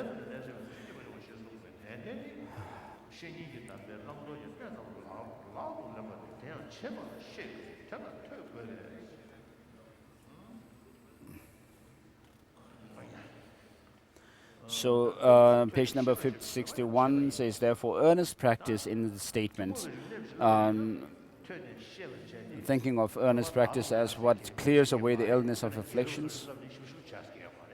So learning certain subjects like history or poetry, of course, has nothing much to do with transformation of our mind, overcoming our negativities. We can play with words. So refers to this earnest practice refers to putting into practice the lessons that a teacher has imparted to you on what should be adopted and what should be cast aside. So first you have to have the understanding of the whole structure of the Buddhism, and then you know what are the pitfalls. And in Abhisamaya Alamkara, the text is written in such a way that the first chapter deals with omniscient, which is our ultimate goal that we should reach. And in order to reach there, then there are the means, like the path, knowing all, and the bodhisattva path, and so forth. So when you give a teaching, you should give a very expansive, very broad teaching, and so that the disciples understand the Dharma very broadly. We should not just give teachings with some partial teachings, which could lead us to some understanding, but we will not lead us as to how to go about with the practice. And so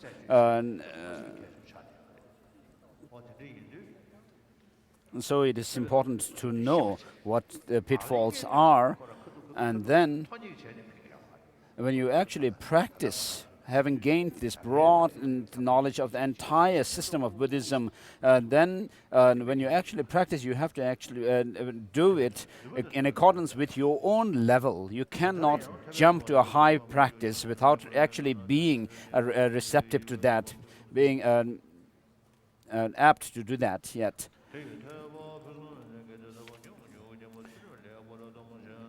So to do that, you need to know the lessons. For this, you need study. The purpose of knowing them through study is to do them. Therefore, it is vital to put the meaning of what you have heard into practice as much as you are able. In this vein, the verses about hearing says, these verses,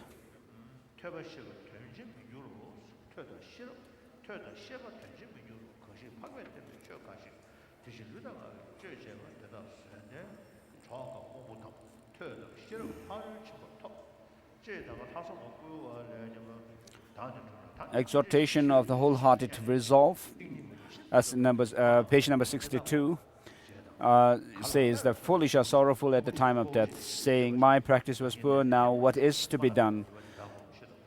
Not having found depth, they will suffer greatly. Such are faults of delighting in just the words. Also, like an actor before an audience watching a show, or like describing the good qualities of someone else who is a hero, you fall from earnest practice yourself. Such are the faults of delighting in just words.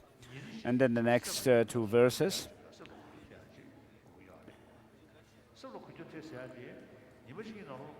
So transforming the mind will not happen within days.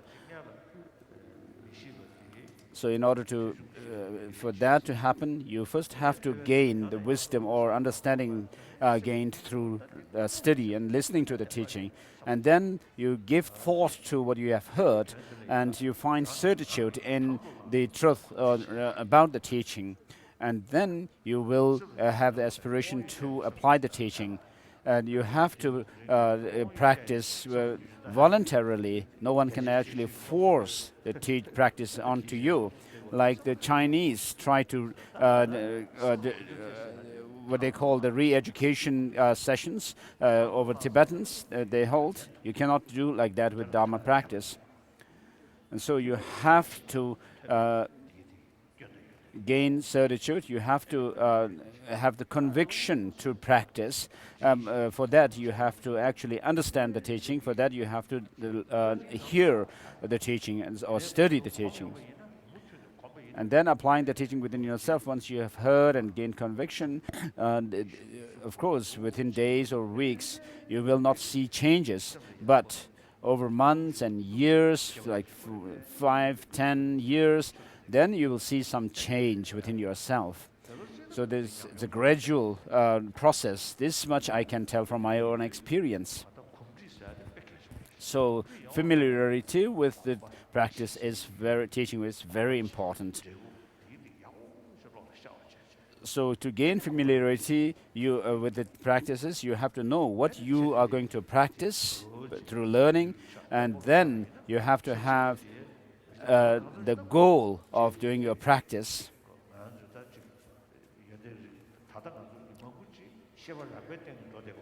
So many of things that we do with our mind actually have to do with our gross level of mind, which are more or less dependent on our brain neurons.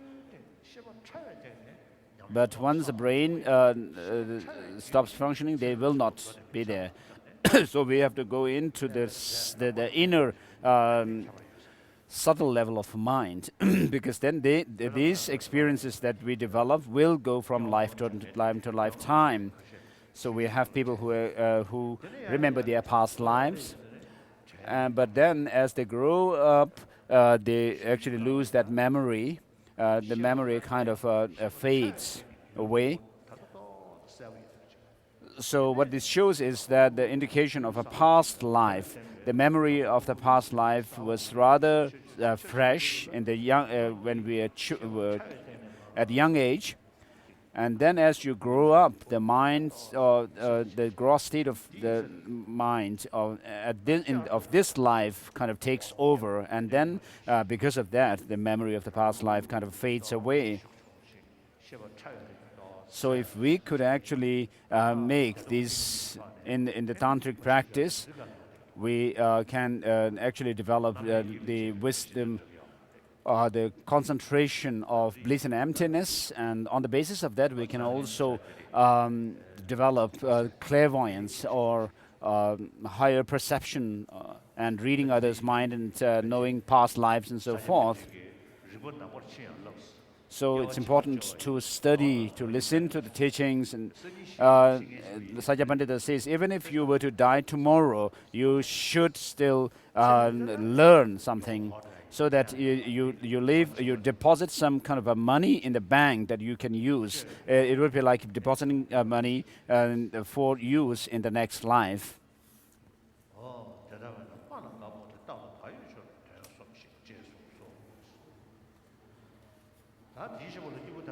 So next is thinking of the Tathagatas as excellent beings, develop respect by remembering the one who set forth the teaching, the Bhagavan, Buddha, wishing that the teaching will endure for a long time. Think how wonderful if, in dependence upon studying such teachings, the conqueror's teachings would remain in the world for a long time. Furthermore, when you explain or hear the teachings, if your mind and the teaching remain separate, then whatever is explained will be inconsequential. Hence, listen in such a way that you determine how these teachings apply to your mind. For example, when you want to find out whether or not there is some smudge, dirt, or whatever on your face, you look in a mirror and then remove whatever is there. Similarly, when you listen to the teaching, your faults such as misconduct, attachment appear in the mirror of the teaching. At that time, you regret that your mind has become like this, and you then work to clear away those faults and establish good qualities. Hence, you must train in the teachings, the garland of birth stories.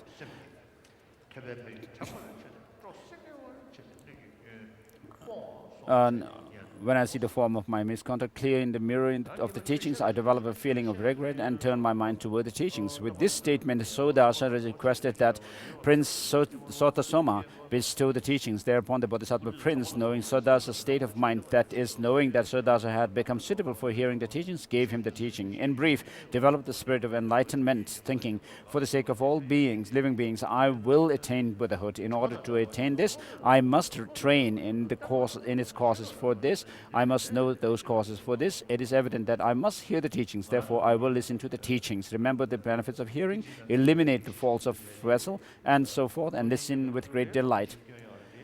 So, of course, the great teachers in the monastic institutions, when they actually give teachings, what can happen is they actually gain more and more. Their knowledge actually increases. Of course, they have put great effort while they worked very hard while they were students themselves. They have learned so much, but still, as teachers, they learn so much more. And this is what our teachers used to tell us. And how to explain the teaching, in which both the teaching and its author are great. There are 4 parts to the explanation. So, contemplating the benefits of explaining the teaching, it is very beneficial to impart the teachings without concern for worldly things, profit, honor, fame, and the like. For as the exhortation to wholehearted resolve says,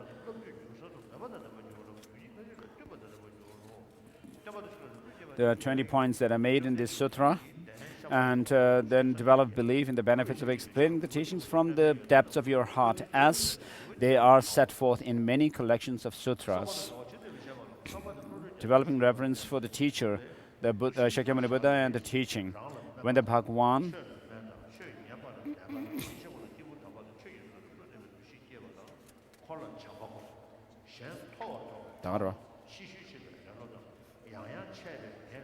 So these 20 points are being read out. And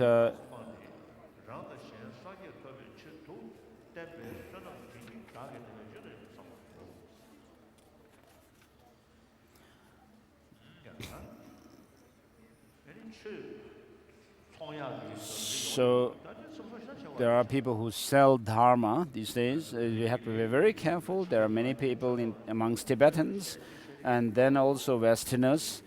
People write books or give teachings, and you have to be very careful lest you actually look for more money and fame by giving teachings. And this happens in China.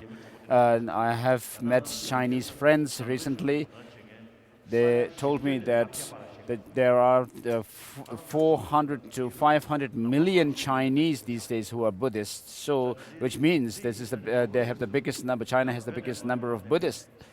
And so, since there are people who take interest in Buddhism, there are some Tibetans who actually pose as Dharma teachers. And so I have met some people who came from Chengdu, who told me that there are many people who do Dharma business. So you have to be very careful about this, because you could be pulling, actually be a disgrace to the Dharma.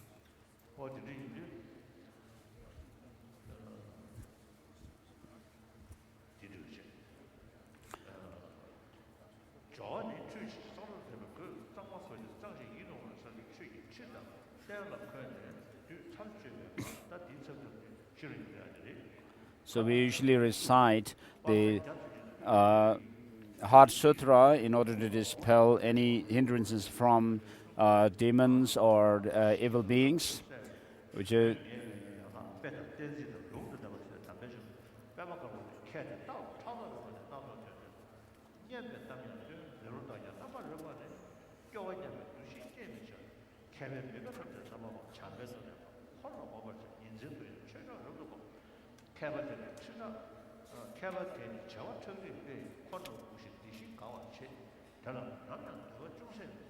두시에 죽된 바트로.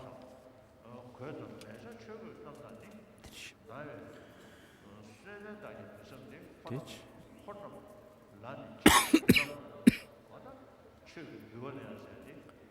드니디 첨제게 마라.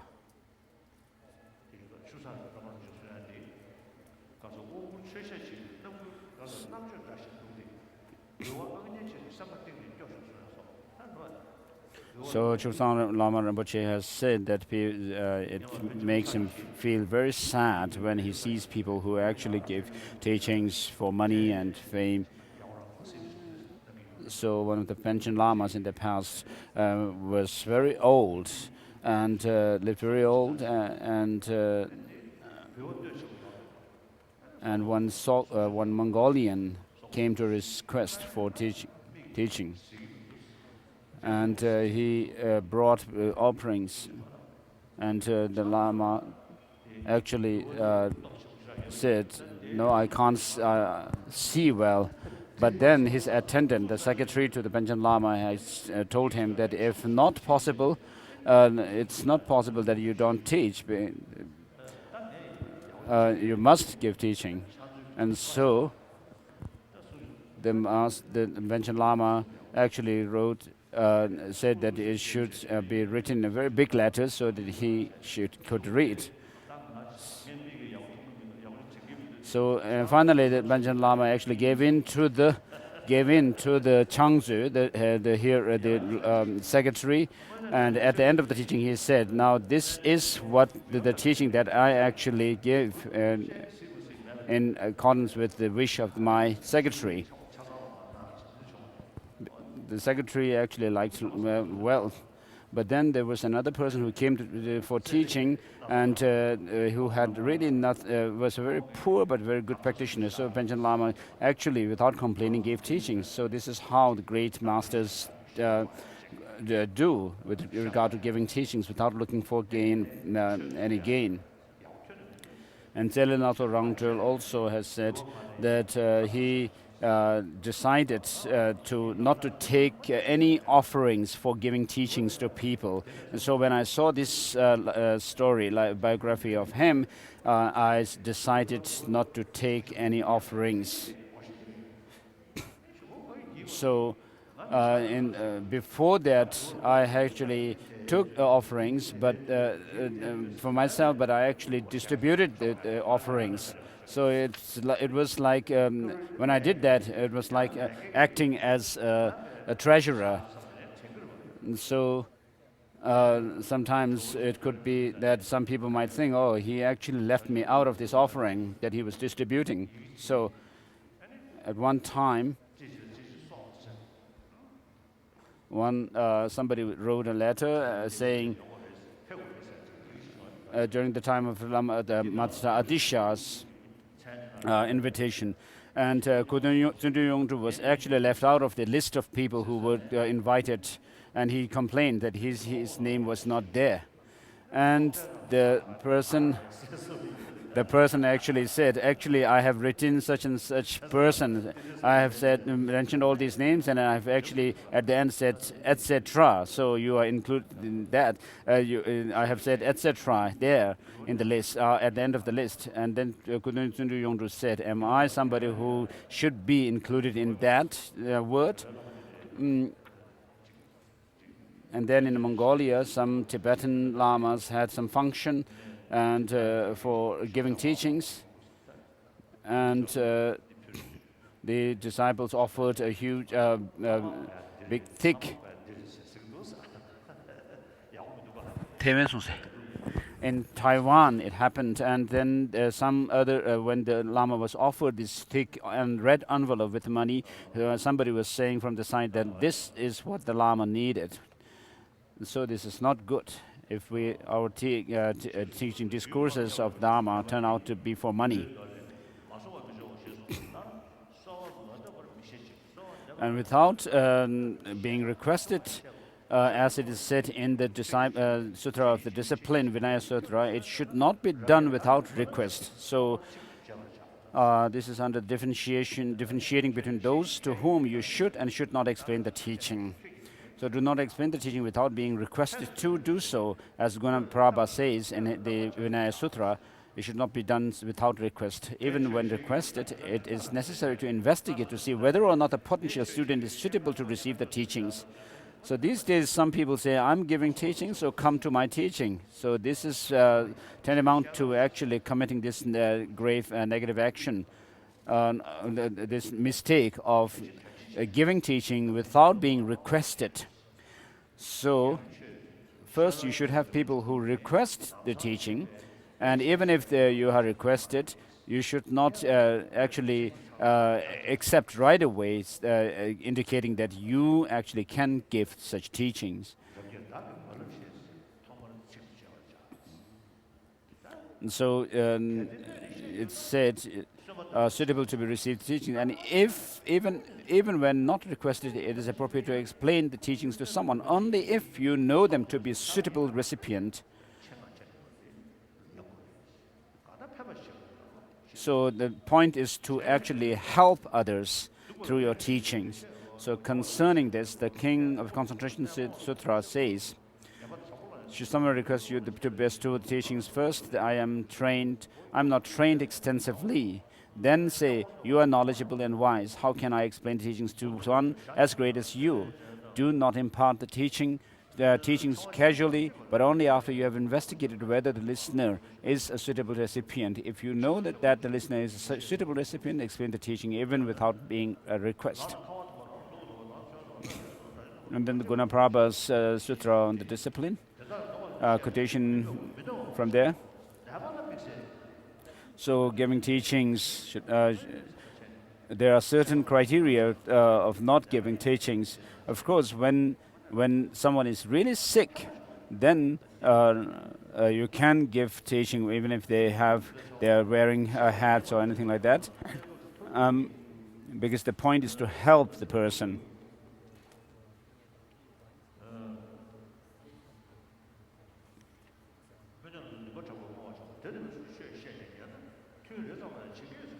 It is suitable to explain the teachings to those who are opposite of these. Further, these instructions apply to persons who are not sick. How a session should be concluded in relation to both hearing and explaining the teaching.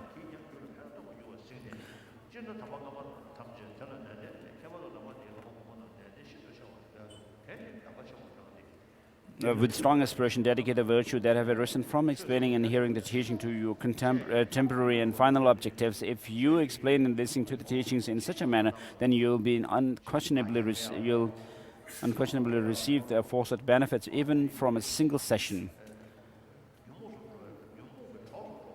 So if you're not careful, the teachings could actually give rise to negative emotions. They could serve to increase your negative emotions like attachment, anger.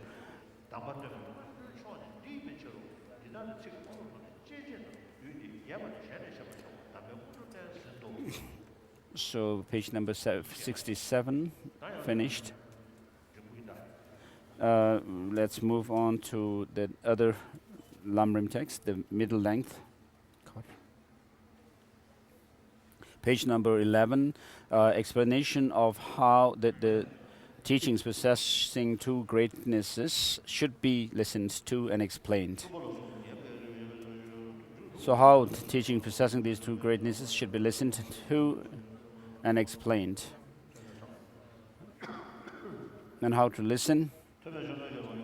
Think about the advantage of listening to the Dharma, developing respect of the teaching, and those who teach it, the actual way to listen.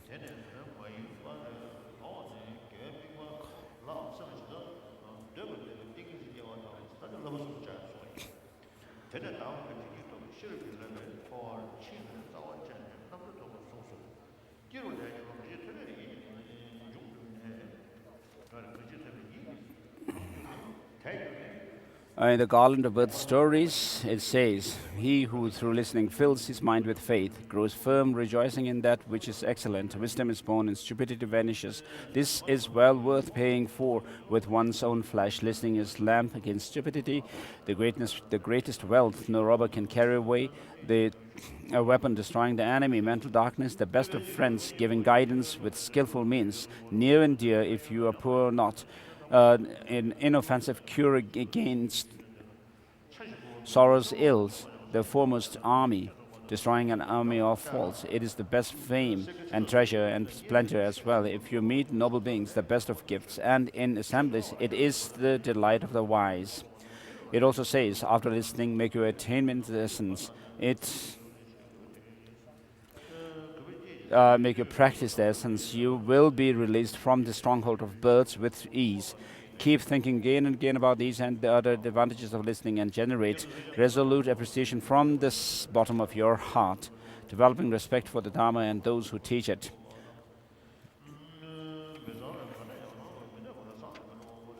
And the next outline is the actual way to listen.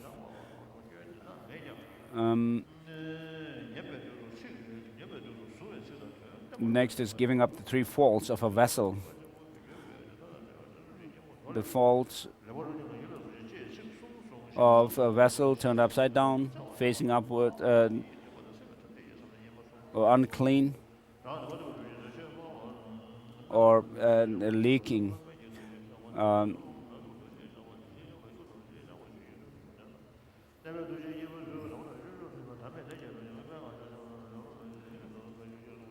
So if a vessel is turned upside down or held facing upwards but is unclean, or is clean but with the bottom leaking, then even if rain is made to fall on it by the gods, the rain cannot go in, or even if it goes, it will be polluted by the dirt, and therefore it will not fulfill the purpose of being drunk and the like. Or even if it is not spoiled by dirt, it will not stay but leak out. So with regard to practice of the Dharma, especially Buddhism, it's not about just refraining from wrong doings, but also not reaching heaven or anything like that. But Buddhism is about practice based on the understanding of the Four Noble Truths. So with regard to the noble truth of suffering, it's not just that obvious painful suffering or experiences, nor the changeable suffering, but the very fact of life in samsara which is brought about by the force of our karma and delusions, and particularly delusions. So of course it will come later. Buddhism is about. And usually I think that the teachings pertaining to the beings of small scope or small capacity could be common to the non-Buddhists as well.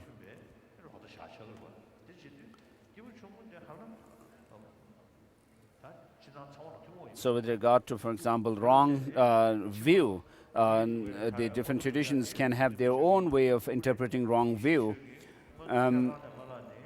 In Christianity, of course, through the practice of morality and serving others, they are actually creating merit, and which will become cause for them to, which would be cause for them to reach higher rebirth in the next life. And then they have the practice of taking refuge as well, like we do, like looking, considering or regarding the God, the Creator, as infinite love.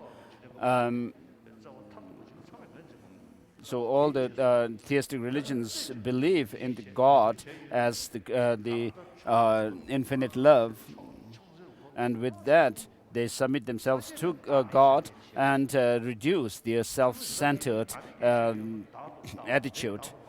And whereas in Buddhism, the self-centered attitude is overcome by meditating on selflessness. So the real practice or real teaching of the Buddha starts with a practice of Buddha starts with the teachings pertaining pertaining to the beings with medium scope or medium capacity. So because of the understanding of developing the understanding of selflessness. So once you see that. Grasping at true existence and is the root of all our suffering and negative experiences, then you will develop the aspiration to actually overcome it and reach liberation. All of us want suffering and not want happiness and not suffering, from the human beings down to the smallest insects.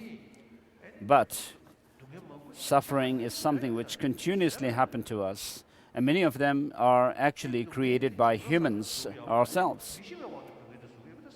It's not, of course, out of that we do it intentionally, but out of ignorance and not knowing. So, of course, what we have distorted views, distorted views about reality, and because of that we create causes which we may not be aware of as being the causes of suffering, but they become causes of suffering. So we are overpowered by the three poisons of attachment, anger, and ignorance, and therefore we suffer.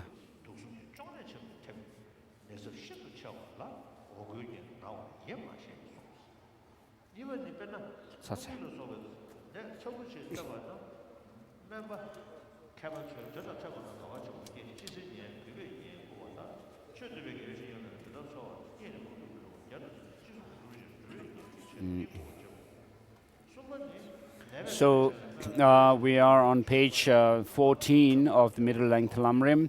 At this outline where it is contemplating the discrimination of the one expounding the Dharma as a doctor. Then the next one, generating the discrimination of the instruction as medicine. Just as a patient greatly appreciates the medicine put together by the doctor, you should regard the instructions and precepts taught by someone expounding the Dharma as the most important thing, and then make an effort to hold them in respect rather than wasting them through forgetfulness and like. And next, generating discrimination of persistent practice as the cure. This has 3 points. The first is the contempt of striving. The contempt of striving for words without practicing them. And the next is the importance of discrimination of oneself as someone ill.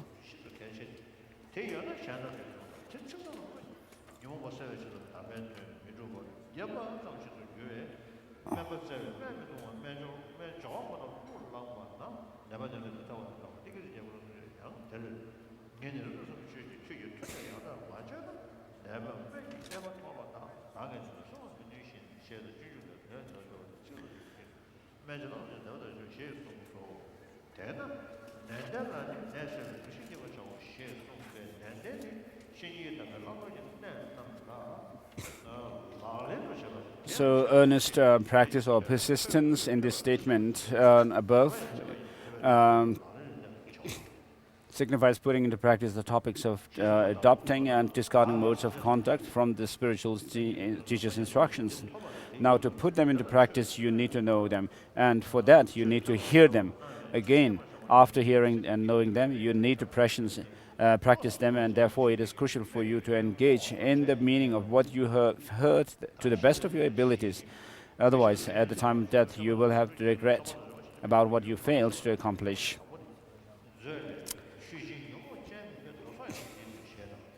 And the rest, and then next point, contemplate the discrimination of the Tathagatas as exalted beings, and then generating the wish that Dharma tradition endures or lasts long.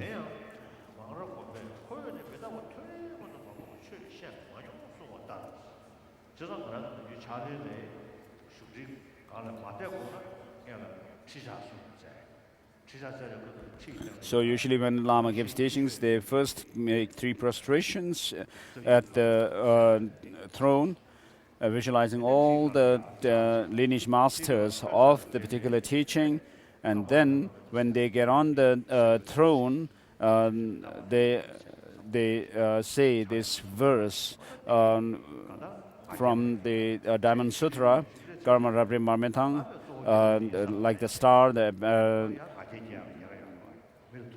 cataract, or and so forth, and meditating on impermanence to overcome overcome their pride or arrogance. And as it is said in the 8 verses of training the mind, may I hold others as high and higher than me. So you are sitting on a throne and looking down at the audience and giving teaching. So if you check within yourself your own qualities and criteria and qualifications, and sometimes it gives me feel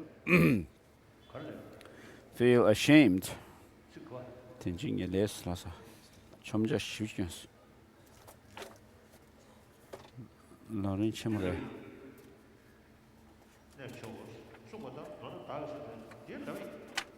Dinama chomja kyan sulasa luche.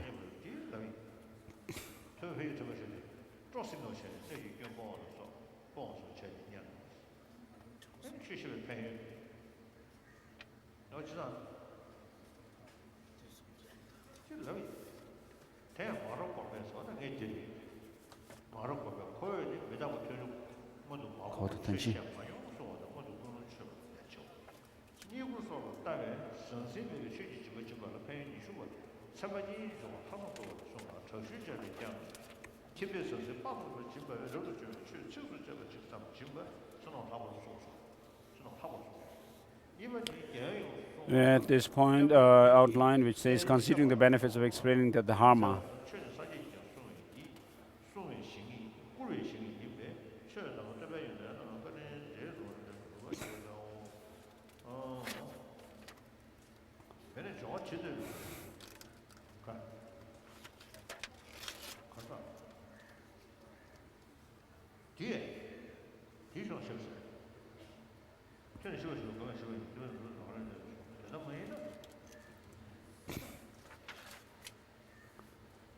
순간 체스 수시우다.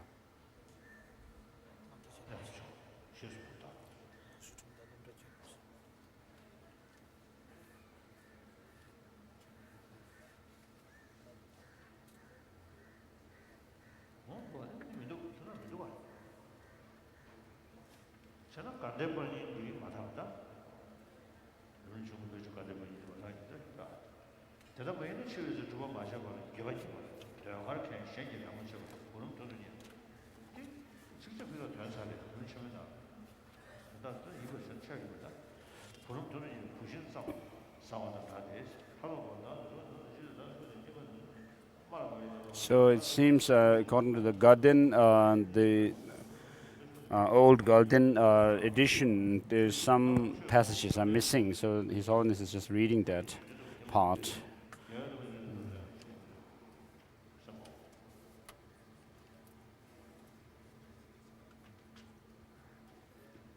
거랬음시.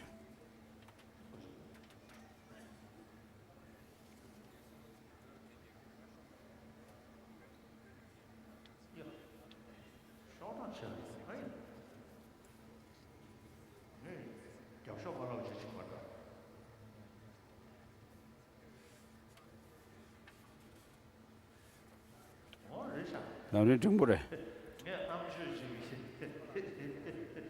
So actually, that passage was not missing from the print of Ganden, old print of Ganden, but actually His Holiness skipped that, the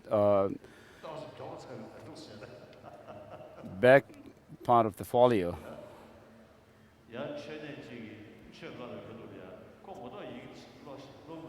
So there's a story about someone who actually goes to homes to perform pujas, and he was actually mumbling through while he was reading. So while he was breathing in and out, he was actually mumbling because, and then the host lady told him that when people actually read, they actually breathe out, and when people actually breathe in, they don't read things, texts. And then this pujari told the host lady that in that case, while I breathe in, do I have to actually pass through the pages empty without saying anything?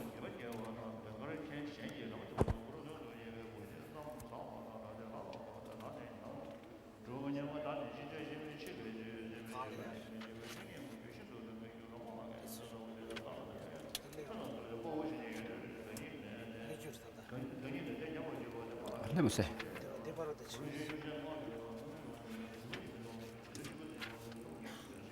Ramshimba. Dirishari.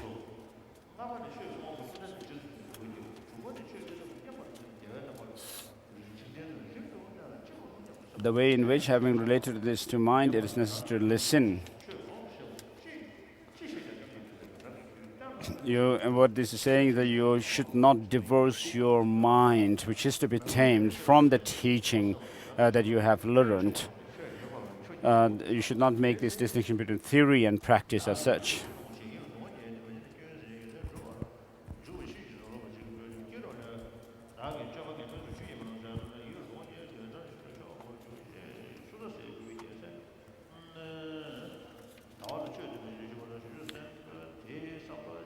So in the Jataka Mala, where the son of Sudasoma asked Prince Chandra for Dharma teachings in these terms. It is said, beholding the form of my bad behavior in dazzling mirror of Dharma, intuition rises strongly in me, and I turn toward the Dharma. Knowing this to be the thing of a suitable vessel for hearing the Dharma, the Bodhisattva gave him the teaching, and how to keep in mind the purpose of attainment.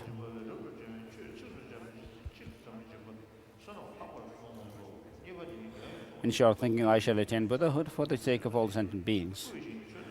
To attain that, I need to train its causes, since apparently it is necessary to listen to the Dharma. For that, I shall listen to the Dharma. You should generate a mind of enlightenment.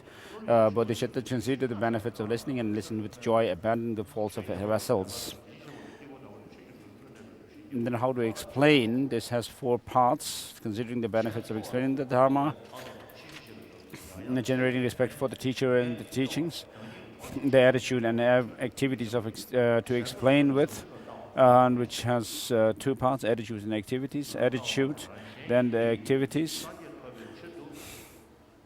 in order for oneself to attain Buddhahood, for oneself and others.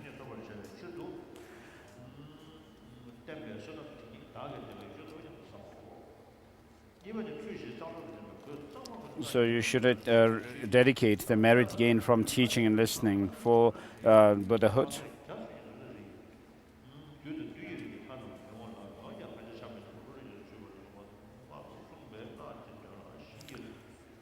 and having washed and dressed in immaculate clean clothes in clean, pleasant place, you should sit on a cushion on a Dharma throne. If you then chant a mantra for subjugating demons, the demons of gods and gods of the demonic category will not come closer to you than a parameter of 100 yojanas, and even if they come, they will not be able to create any obstacles. And it says in the sutra requested by Sagaramati, therefore you should chant that mantra, and with an extremely radiant facial complexion, give your explanations conjoined with its conditions for ascertaining their meaning, examples, proofs, and quotations. The distinction between whom the explanation should and should not be given to. The Gunaprabha Sutra of Discipline says, do not act without being asked to.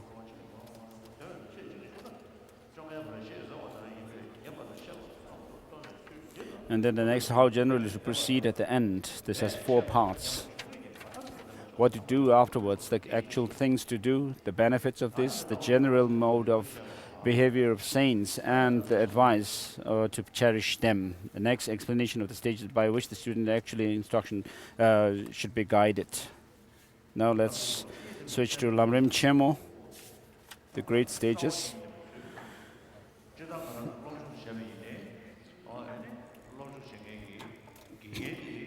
So how to rely on a teacher, the root of the path, and how the students train their minds after having relied.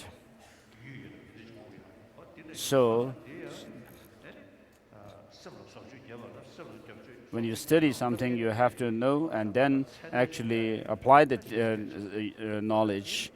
So similarly, in the case of our practice of Dharma, our success in practice depends on our study and application of the teachings. So there are 2 parts of the explanation of how to rely on it. There's a somewhat elaborate explanation for developing certain knowledge, a brief indication of how to sustain the meditation. And someone, Adisha's Digest states, one who abides in the lineage of Mahayana has relied on an excellent teacher. Also, there were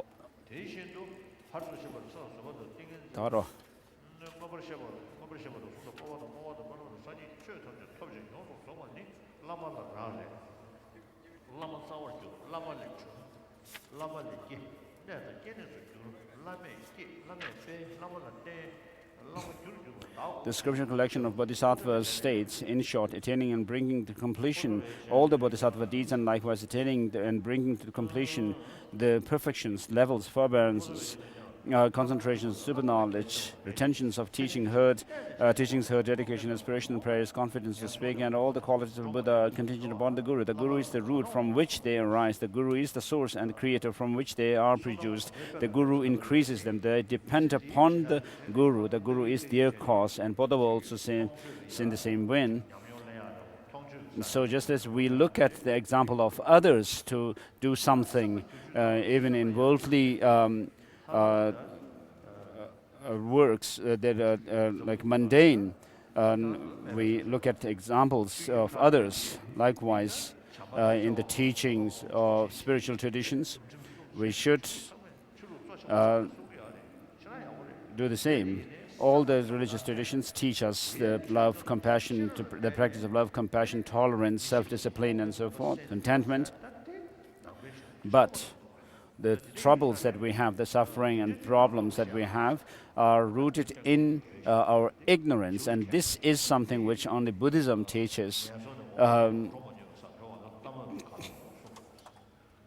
So Padova says, for attaining freedom, there is nothing more important than Guru. It is insufficient to learn the activities of this life by watching others, but you will not learn them without an instructor. Likewise, without a Guru, can we succeed in traveling to a place where we have never been, having just been reborn from a miserable ram.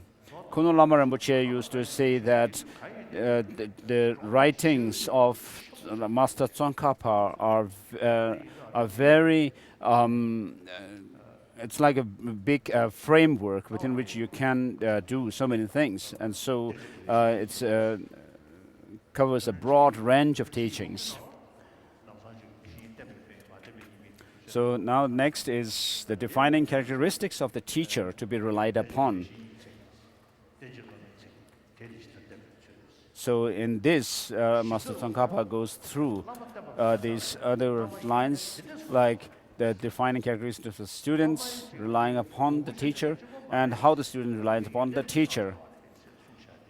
And so it is not only that Lama should be knowledgeable, but you have to have, the Lama has to have some other criteria to be relied upon as spiritual master. So generally, in the scriptures and commentaries, many defining characteristics of the teacher are taught from the viewpoint of individual vehicles.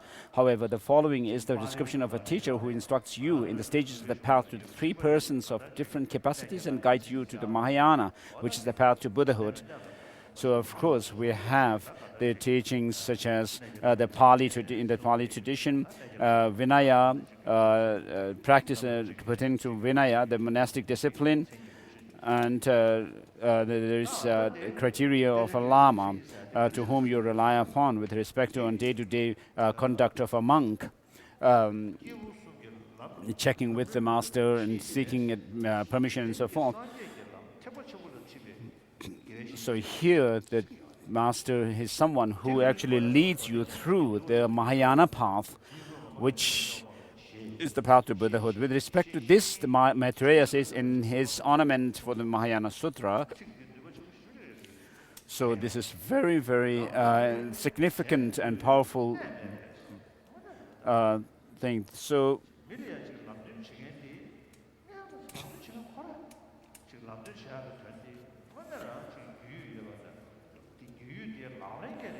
rely on a Mahayana teacher who is disciplined, serene, thoroughly pacified. So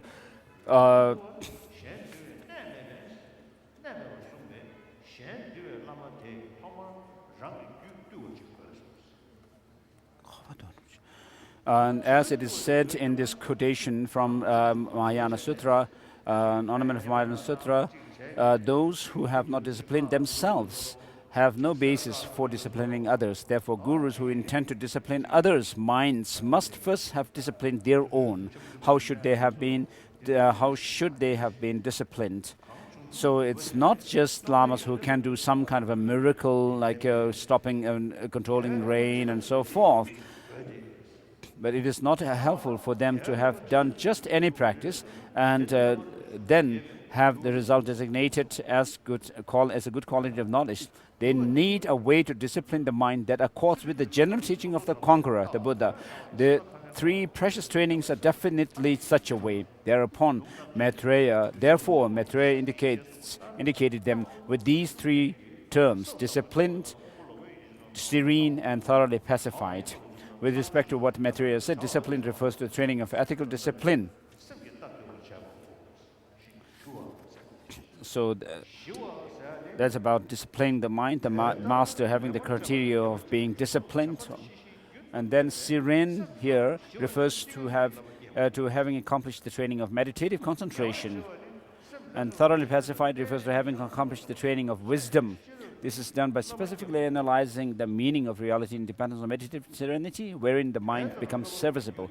However, to have only the good qualities of knowledge that come from disciplining the mind with three trainings is not sufficient. So these criteria are given in the Mahayana Sutra Alamkara by Maitreya. And so that text is actually a text of the Chittamatra tradition, philosophical school. And so the thoroughly pacified here refers to understanding or developing, accomplishing the training of wisdom, which means the wisdom realizing selflessness, the selflessness of persons, and then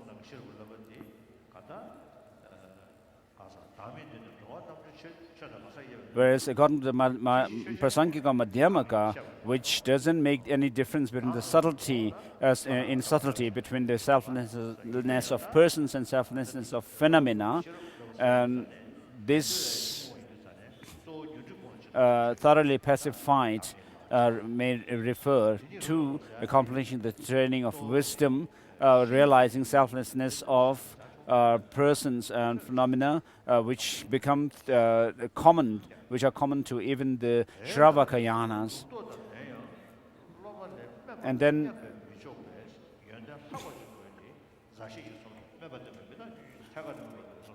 so however, teachers must also have the good qualities of scriptural learning. Therefore, wealth of scriptural knowledge refers to being erudite concerning the three scriptural collections, and like Geshe Dromtempa said that when the gurus of the Mahayana give an explanation, they must cause their students to have a deep understanding.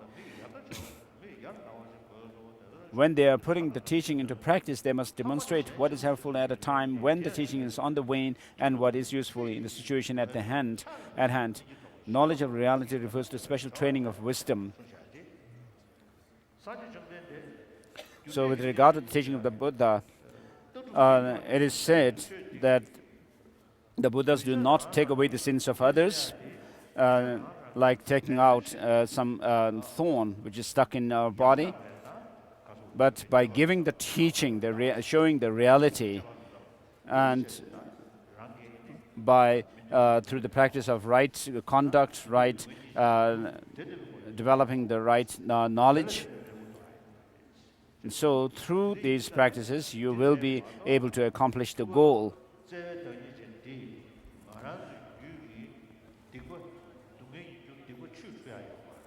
So the sins cannot be washed away by with water.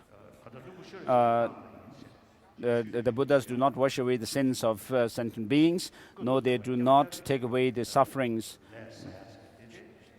of sentient beings, like taking away, picking out the thorns.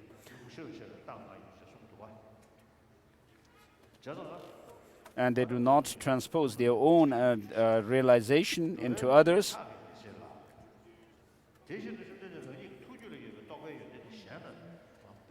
And so the realization of the Buddha that the Buddha himself has cannot be transferred into others. That's not the way Buddhas help others. But the Buddhas help free others by teaching the reality. So we have that potential to know the reality, this intelligence we have, and we have this cognitive power and the intelligence to judge right from wrong. And therefore the Buddha shows us the path, what is right from wrong. But what happens to us is that we regard things to have some kind of an independent existence just as they appear to. So we have to know there's incompatibility between the appearance and what actually is.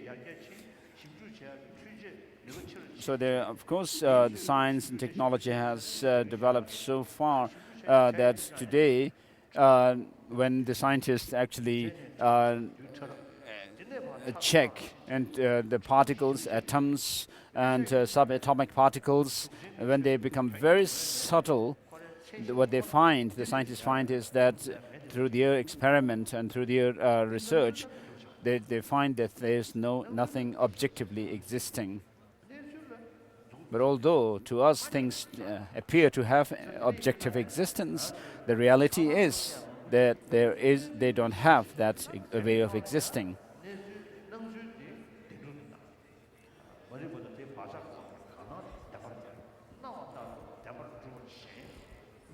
So just as things appear to have some objectivity, likewise we actually cling on to that way of existence of the things. So the way the Buddhas help sentient beings is by showing or teaching the reality. And ultimately, which means they teach us that ignorance is the root of all the root of all suffering, and all the other negative emotions like attachment, anger, and so forth. And therefore, when we are able to see that nothing has any objective existence, that helps also to reduce our attachment and anger, which actually tries to hang on to some objectivity in the things that we see as beautiful or are repulsive. 사와는 최대로 담아내 이구 사와 미자와 잡아다 이구는 그때 뭐 보도외시 장관 리뮤부 장관 So Podowa says, with regard to energetic, energetic refers to page number 73. Energetic refers to constant delight in others' welfare. Has abandoned dispiritedness, refers to never being tired of giving an explanation again and again, to bearing the hardships.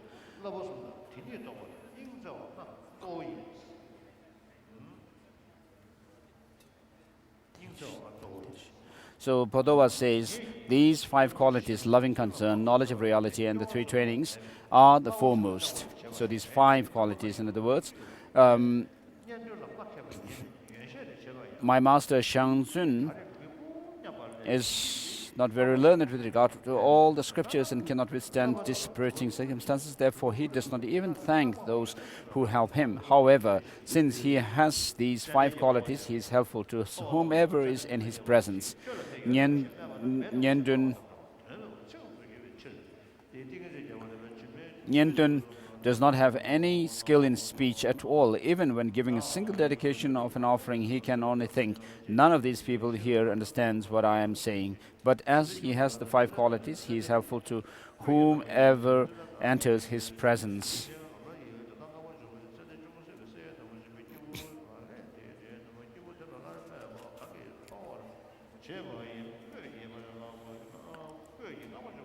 This being the case, those who achieve their own livelihood by praising or explaining the good qualities of trainings while not striving diligently to practice them are not suitable to be teachers. That sort of meaningless praise is only words. It is similar to when someone who diligently seeks sandalwoods asks one who makes a living by explaining the good qualities of sandalwood, "Do you have any sandalwood?" And that person replies, "No." So about 15 years ago,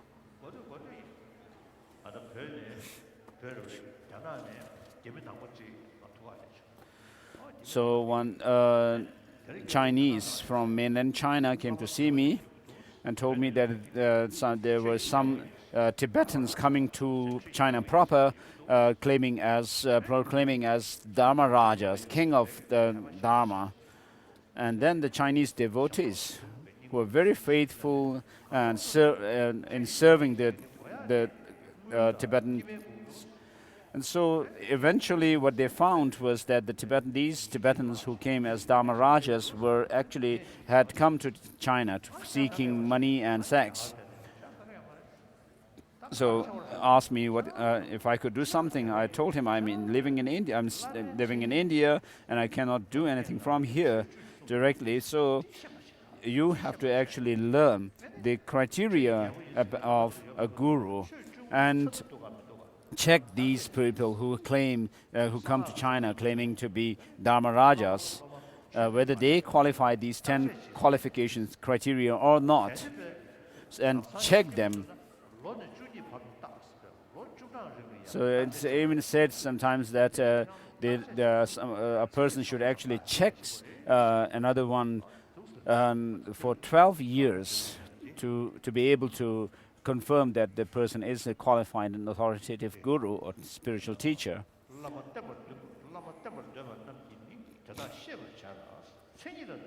Therefore, you who wish to rely on a guru should understand these defining characteristics and strive to seek one who has them. So it is not the Lama is not about whether someone is on a high or low throne. In the past, in Tibet, there were some cases where lamas, the greatness of a lama is actually judged by the number of horses in their convoy or not. Zapedu Rinpoche was, when his Dharma activities were flourishing, one time he actually ran away from his place to live in a retreat, and he didn't have much, didn't carry much with him, but just a few clothes and luggage. And on his way, he found a family house, and the family actually used him uh, as their servant. And his disciples learned that Pedro Rinpoche had actually gone away from his own retreat. And his disciples went in search of Pedro Rinpoche, and they landed the family and asked the mother of the family whether Pedro Rinpoche had come by. Here is that the mother said, "I don't know Pedro Rinpoche, but I have someone who looked like a pilgrim." And then the mother asked, "What does he look like?" And then the students described Pedro Rinpoche, and as she heard the description,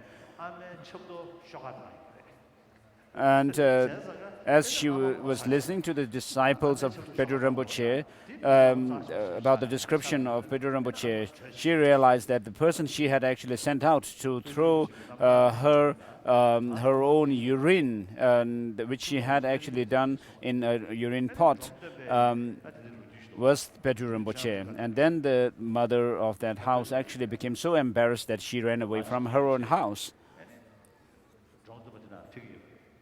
And then during Domtemba's time, Domtemba was going to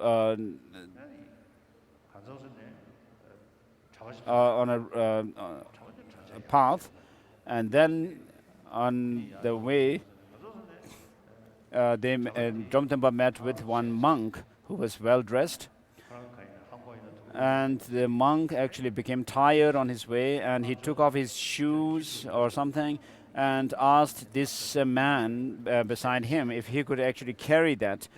And Domtemba said, "Of course I can." And he actually carried the load. And as they were approaching the monastery near where Domtemba was going,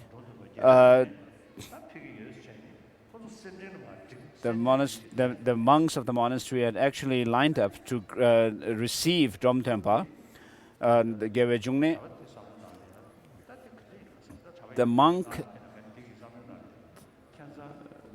kind of wondered whom these monks are actually receiving by standing in line.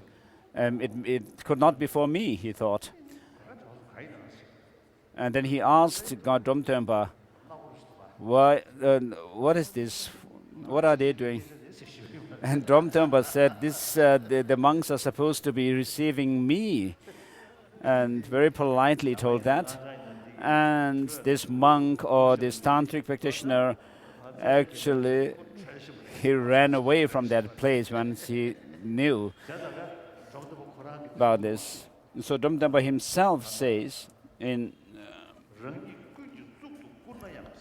even if people actually revere you to be the highest on their crown, you should hold yourself the lowest.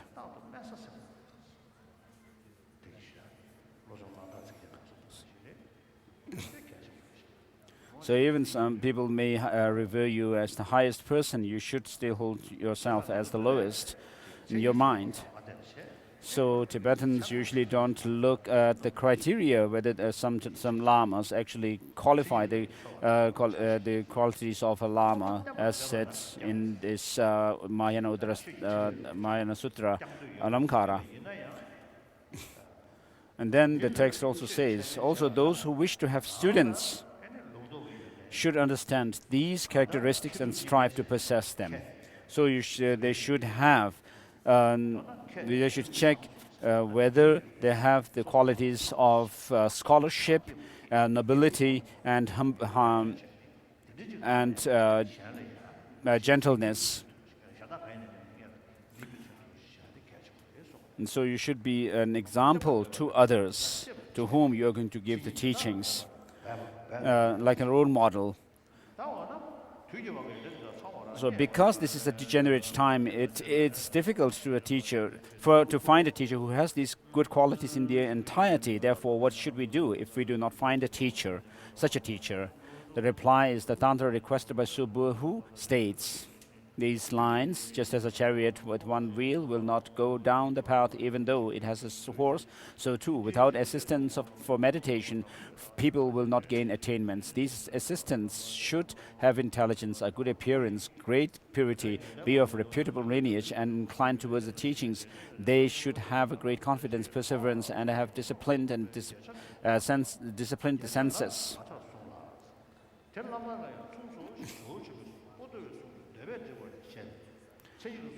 So thus, thus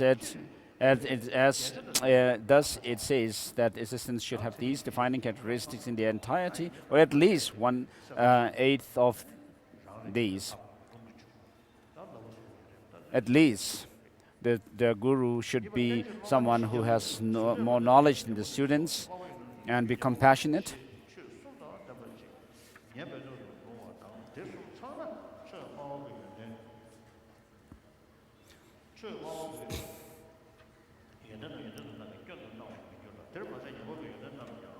Therefore, accept as the defining characteristics of a guru a minimum for 8, and all defining characteristics set forth here, combining those that are easy to acquire with those that are difficult to acquire. The defining characteristics of students who relies upon the teacher.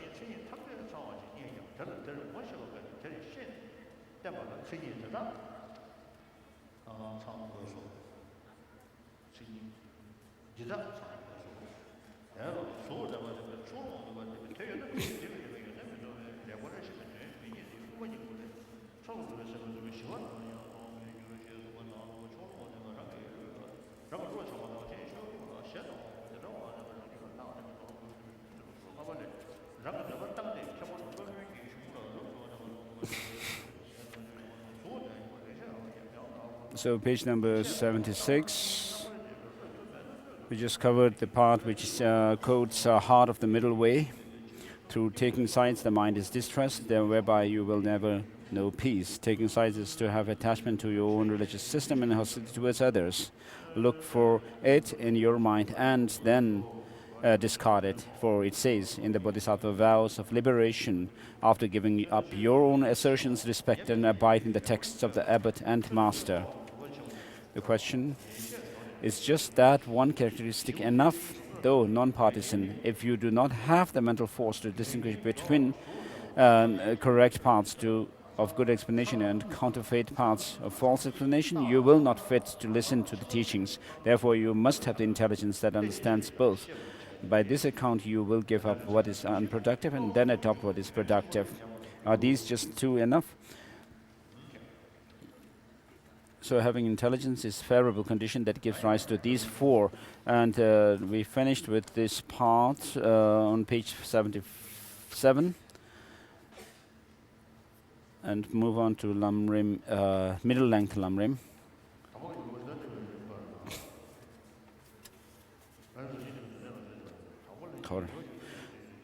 An explanation of the stages by which a student of the actual instructions should be guided. By which a student should be guided through the actual instruction. The stages of by which a student should be guided through the actual instruction. Relying on a spiritual teacher. The root of the path, relying on a spiritual teacher. As all goodness starting from the development of a single positive quality and the decrease of a single fault in the mind of the disciple has its root in the sublime friend. Spiritual guru, right from the beginning, the way to rely on him is important.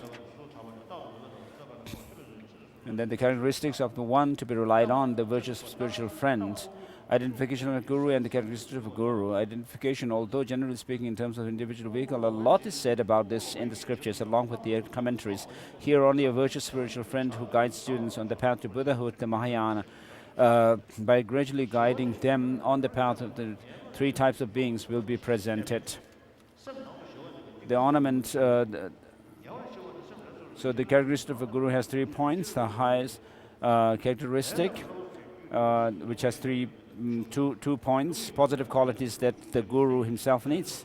The ornament for the Mahayana Sutra says, in the Mahayana Sutra, Lamkara, it says that students need to rely on a spiritual teacher endowed with 10 properties.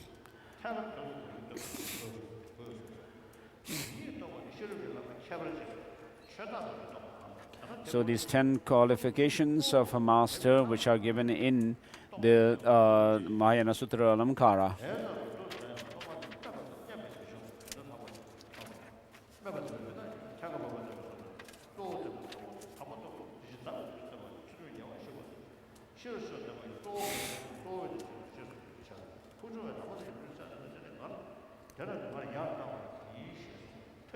So Pujungwa has said, as I listen to the accounts of the saints, I look up onto them. And Dershi said, I take the old men of Drepung as models. Accordingly, we need someone with more qualities as a model to look up to. That being so, those 6 properties are positive qualities you yourself attain. The remaining ones are qualities for taking care of others, as they say. The sages do not wash away evil with water. They do not remove the suffering by sufferings of being by hand. They do not graft their realization onto others. They liberate, teaching the truth of reality's nature.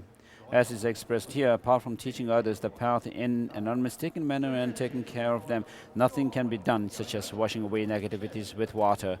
Among the 4 characteristics related to this, eloquent means experience with regard to the stage's guidance and skilled at putting the meaning across to the minds of those to be tamed. Loving means having pure motivation to teach the Dharma and teaching motivated by compassion without regard for material gain or respect.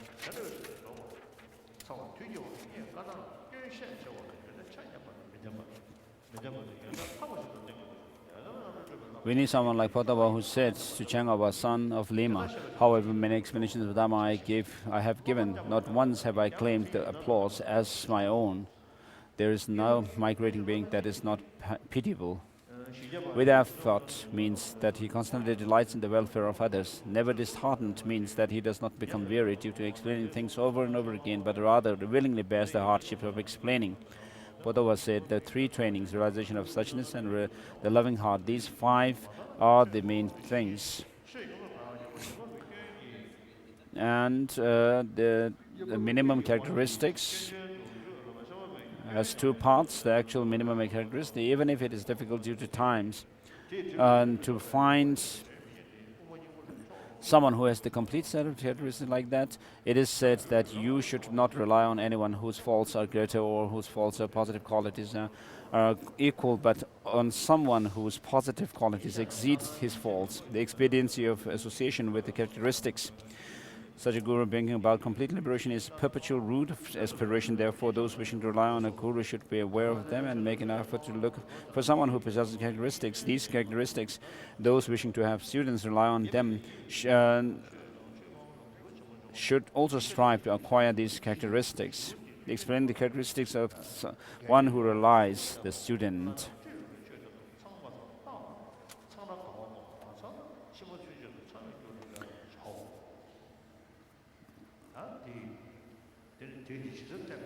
So we have completed with this part D on page 22, which ends with this line, henceforth and you should strive henceforth and in future lives after causes for the causes of making them complete. So we'll stop here for today. May I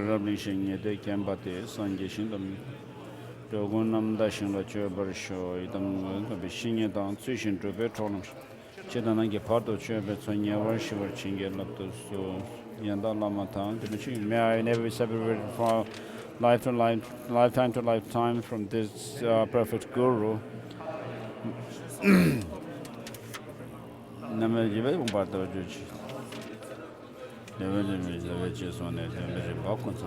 The Lamrim prayer.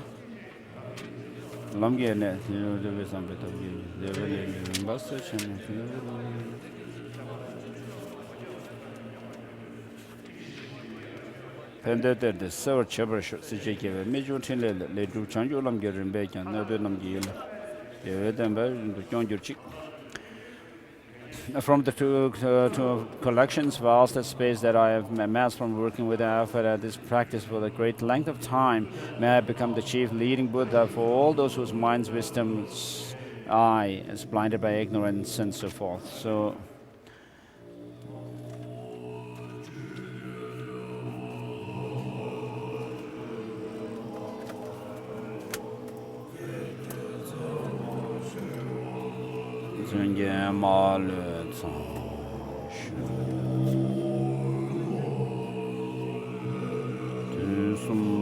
May all the virtuous deeds we have collected throughout the 3 times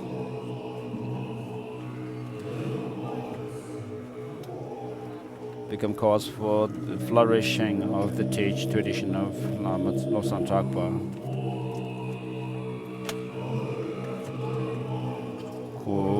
Na cho suk chin su men de sam jura ngen be ju ba ma lu cho sum den be ze ne ju yu ji